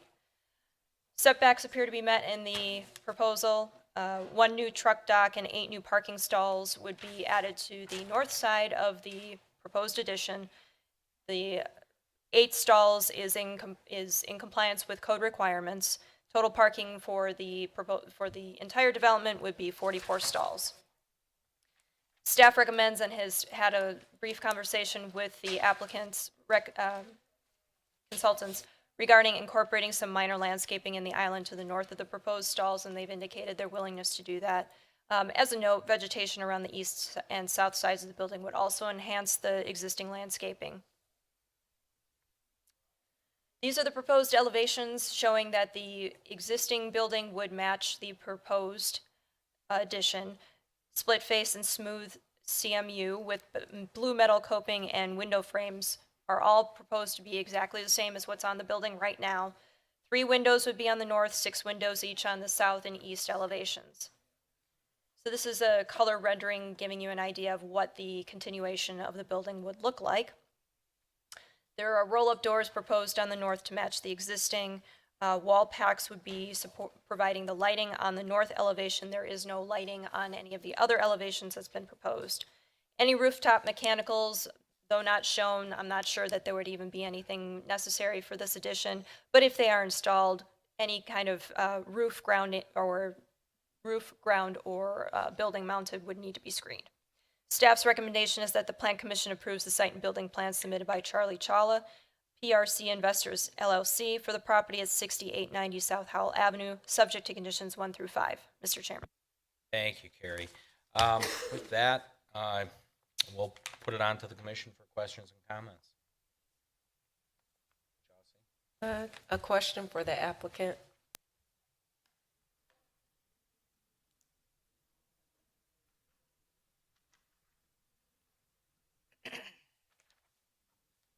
Good evening. I'm Mark Frieding, architect for Gerald Nell, design build contractor. Can you provide more details on the colors? Is it a white building? No, it's 2 lighter shades of gray. The horizontal, I think it's 4 stripes there. Smooth block, they are accent bands. That would be a slightly darker gray, if I remember right. And is there storage outside? There is no outside storage. Thank you. And as far as, just so you know, there is no rooftops planned for this either. There is no air conditioning in the addition. It's only going to be Modine type gas-fired heaters within the warehouse stockroom itself. And this gray is going to match the existing building? It's exactly the same as the existing, yeah. That's our intent. Yeah. About to the left. No, my only question, any impact to stormwater? I mean, you're putting some more building up and taking away ground. Yes. What about green space? The original stormwater engineer looked at that, compared it to the slightly revised standards that apply today that weren't there 5-6 years ago when the first one went up. The pond is adequate, but he did find that we need to have controlled flow roof drains on the roof of the addition. So it's just slowing down the release to that same pond. He has assured us that what's designed is adequate and it will comply. And seeing the conditions, you'll be back to engineering for final approval. Yeah, he's been working with them. Okay. Anything else? All right. Motion? Corral moves that the commission approves the site and building plan submitted by Charlie Chawla, PRC Investors LLC, for the property at 6890 South Howell Avenue with the following conditions. 1, that all building and fire codes are met. 2, that all final plans, site building, landscaping, etc. are submitted in digital and paper formats for review and approval by the Department of Community Development prior to the submission of building permit applications. 3, that all mechanical equipment, ground building, and rooftop is screened from view. 4, that final lighting plans indicating luminaire type, pole type, color, and height are submitted for final approval by the Director of Community Development upon written recommendation of the electrical inspector prior to submission of building permit applications. 5, that stormwater and grading plans are submitted for final approval by the engineering department prior to issuance of permits. Seifert seconds.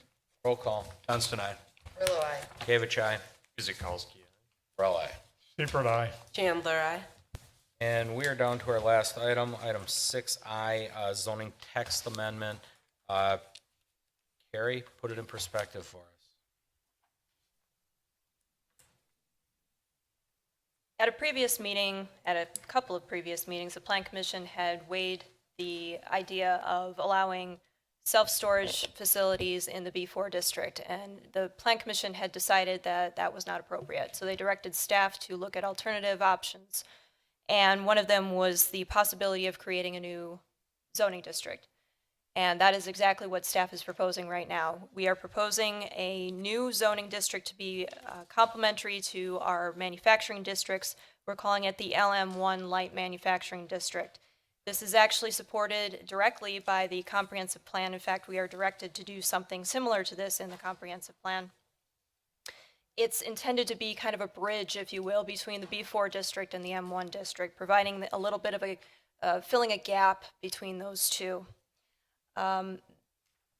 This can accommodate research and non-industrial business parks, limited commercial and office space, and small-scale production facilities, as well as the self-storage on a limited basis. There are 3 potential purpose statements that are proposed for the Plan Commission's consideration, and staff is looking for your input as to which one you feel would be the most appropriate, or if some kind of hybrid would be necessary. We also added a few definitions for uses that are not necessarily common in the city, something that would be new, something that would need to be a little bit more defined. Also, some suggested permitted and conditional uses for your consideration. With that, staff is asking for Plan Commission's input. If there's anything in here that the Plan Commission feels is not appropriate, or something that needs to be added that you see is not in here, we'd be looking for that kind of input. As a clarification point as well, any use that doesn't meet the strict definitions in the LM1 district would be referred to the manufacturing district. So anything that would be more intensive in its use would be not necessarily recommended for a location in the LM1 district. It would necessarily go to the M1 if it's appropriate. Except where specified in the proposed text, the existing code requirements for loading, parking, site plan, architectural review, landscaping, and buffer yards would also apply. Staff's recommendation is that the Plan Commission recommends to the Common Council that Section 170317 of the Municipal Code be amended to create a new light manufacturing zoning district after a public hearing. Mr. Chairman. Thank you, Carrie. It's quite an extensive document. Is this something that you guys basically found that other communities were using or similar? There was a lot of research that went into this. I was going to say, holy cow. Different communities throughout the state and as well as throughout the country handle manufacturing and light manufacturing in a variety of ways. There is no universal, there's no best fit. There isn't even necessarily a best management. Everybody defines light manufacturing differently as well. So what I went off of was seeing where things overlap, going off of what other communities do in terms of how they define it, what their purpose statements were, are there any other standards, et cetera, et cetera. Also looked at how other communities and other places throughout the country handle self-storage facilities, kind of incorporated those things as well. The applicant who had originally brought forth the consideration for the Plan Commission to allow them in B4 has reviewed these, and we've had a couple of conversations, and unless they are going to disagree with me tonight, I believe that they are also in support of this particular zoning district. A lot of research went into this. I can tell. It's, on its basis, it looks very, very intense, but just to give you an idea of what light manufacturing would be, and correct me if I'm wrong, Eder Flag would fit something like that. If they- Potentially, yes. potentially if they wanted to go into an area like that, but yet heavy manufacturing such as a PPG would not be allowed. Correct. Something like that. So it's pretty well covered. GE used to have satellite sites before they condensed into Oak Creek. I used to go into these places, and there's a lot of places on the south side of Milwaukee, north end of Milwaukee, that I would classify as light manufacturing that would fit this. So The other thing that it allows for are not strictly, I shouldn't say that, it would be more open to office parks, research parks, research and development, laboratories, those kinds of things, technology, computers and technology development, those kinds of things would be kind of focused in the LM1 district. You could have a crossover of LM1 and manufacturing depending on the type of business, but that's kind of the use, some of the uses that aren't necessarily or specifically captured in the current code, which is what LM1 is trying to capture. I understand that. And actually, I mean, quite frankly, the project we just did on Rawson, even though it's in an M1 district, could possibly, the way it's set up, it's really set up for light manufacturing, quite frankly, those buildings. Yes. So, I'm doing all the talking. I'll turn it over to the commission. Fred? No, it looks good. Nothing? I think you did a good job putting it together, and it explains a little better, or it gives us a better understanding of what we're trying to accomplish. Commissioner Chandler? Just a question for Carrie. Do we have to pick one of the original or initial paragraphs, or we want all three of these to be a part of the? I would say not pick all three. Okay. There's a lot of overlap in these, but there's different ways of getting at what the purpose of the district is and what we're trying to achieve with it. These three are intended to be options, and we can certainly look at a hybrid or a modification of one of them. Definitely not intended to be multi-paragraph or a purpose statement. Trying to keep it as brief as we can, but also be as specific as we can to differentiate this district from other districts. So we would be looking at, we'd be looking for the Plan Commission's input as to which you prefer, or if you want us to kind of amend that. With the first section of, that you have listed here, and you have it listed first for any reason, or just because it was the smallest paragraph? I mean, do you have a preference on one of the three that you'd point us to? This is not an order of preference. Okay. This is just laid out this way as what I found and when I found it. I can tell you that the first purpose statement is a little bit of a hybrid of some other purpose statements that I found throughout Wisconsin. Specifically, I think this draws heavily from Waukesha. The other two, as you can see, are from outside the state. One's from California, the other is from Washington. There is a little bit of a preference on zoning side for being a little bit more specific, and there's no consensus necessarily as to which of these purpose statements would be. I'd be leaning towards the first one, Yeah, I actually. guess I'd weigh in with that contrary to zoning's opinion, I think one gives us the most Versatile. flexibility, keeps it relatively simple, allows for interpretation at our disposal. So I kind of like the first one. I'm in agreement. I agree. Chris? On? Brian? I am all in. I am all in. And again, I said it in earlier, when it comes to things like this, these people are the experts. That's why we employ them. They're the And rock at stars. times, you really have to defer to the experts as to what is best for the direction of our city in the long term, because this is what they do.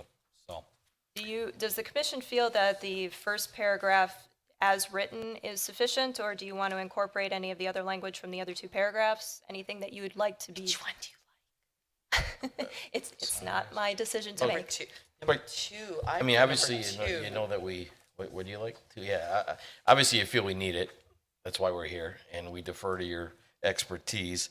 I think the first paragraph explains enough for my layman's terms. Can I just touch on, I don't want to open a can of worms, but somewhere in here you had different uses that could be applied, and you had breweries, distillery, and sometime back we had a guy in here asking about a distillery, and now it would all have to be in an enclosed building. Would that run him into problems if, say, he wanted to actually do something outdoor in a patio type setting, like a tasting?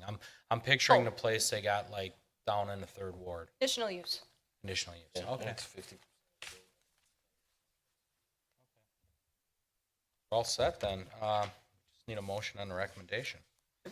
Any other, just, I just want to be clear that this, you know, are there any other things that the Plan Commission sees in here? You guys don't want to talk about this, okay, I get it. Well, it's just, it's so large. to No, look at. it's broad and it's well covered, and, you know, I mean, I've spent a lot of time in industrial parks and what have you, and, I mean, you covered a ton of stuff, and I'm sure there's something, somebody will come in here and will miss. Right.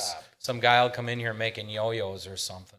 Be like, well, Just want to make sure that, you know, nobody's caught off guard whenever this is instituted, if it's approved, and then somebody says, well, wait a minute, did we approve that? Is that allowed in this district?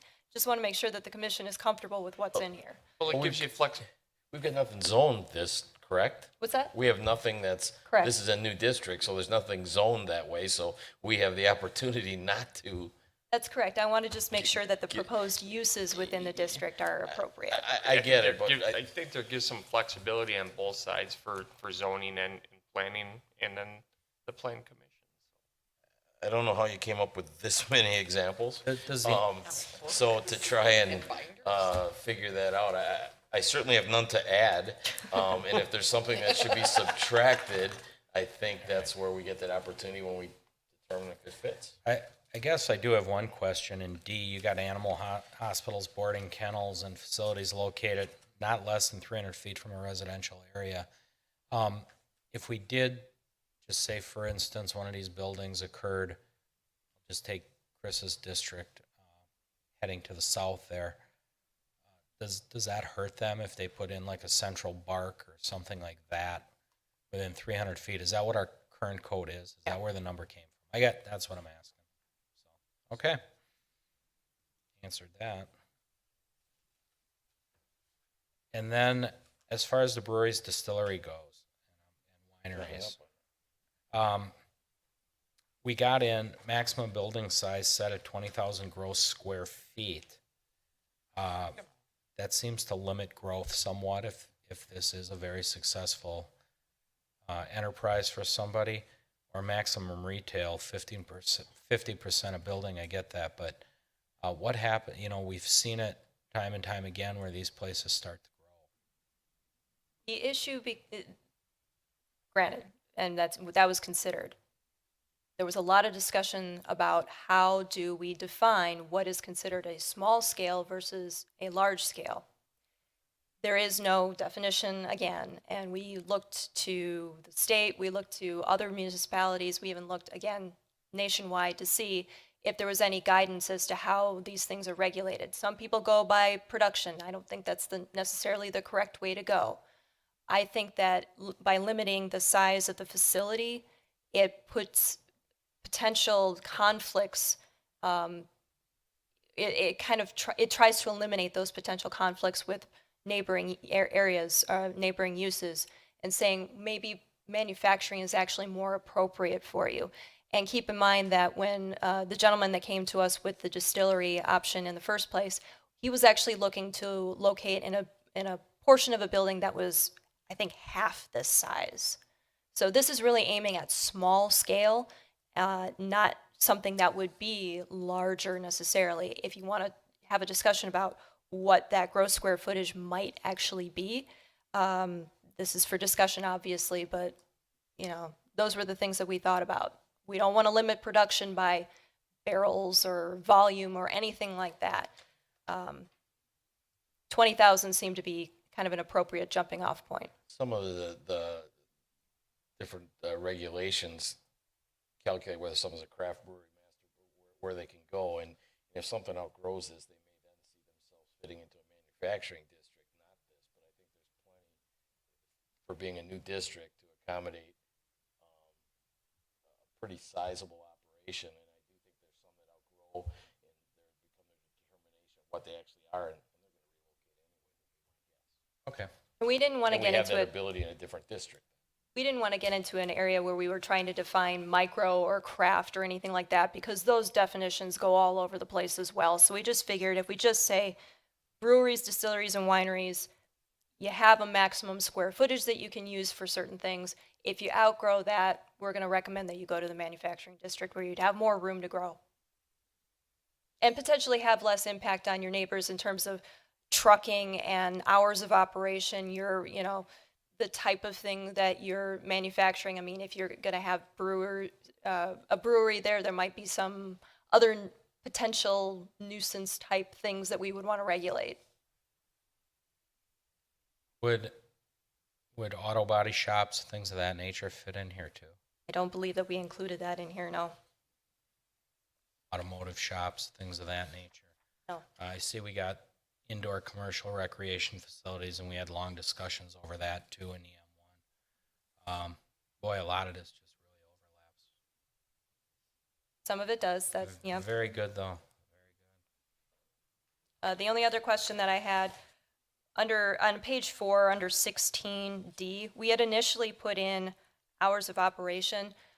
We were thinking of striking that and just doing it on a case-by-case basis as an application comes in, rather than trying to regulate it through the code, and just wanted to get your feedback on that. I think that provides flexibility if they're going to do an extended second shift or something like that, or Okay. they start early, depending on what their need is. If it becomes like a light bakery facility, they may have to bake it. Well, this is specific to self-service storage facilities. Oh, storage facilities. Yeah, I guess I'd kind of open, and we can take it on a case by case. Okay, then staff recommends keeping that strike through. Don't mean to speak for all of you, but that's what I would do.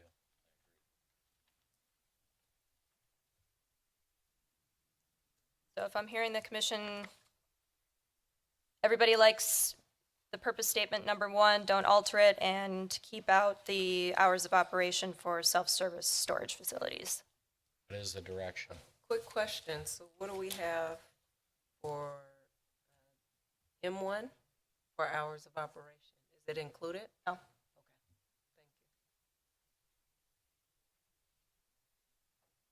All right, motion then. Earl moves, the Plan Commission recommends the Common Council that section 17.0317 of Municipal Code is amended to create a new light manufacturing zoning district after a public hearing. Do I need to stipulate paragraph 1? We're good? Got it. Guzekowski seconds. Roll call. Johnston, aye. Grillo, aye. Kavich, aye. Guzekowski, aye. Row aye. Seifert, aye. Chandler, aye. One more item that's not on the, no, just kidding. We need 5 minutes to make it to 10 o'clock. Gonna hold on 5 minutes. 5 more minutes, Dawn wants to. Not happening. That ain't happening. Carrillo moves to adjourn at 9:55. Seifert seconds. Roll call. Johnston, aye. Carrillo, aye. Kavich, aye. Guzekowski. Row aye. Seifert, aye. Chandler, aye.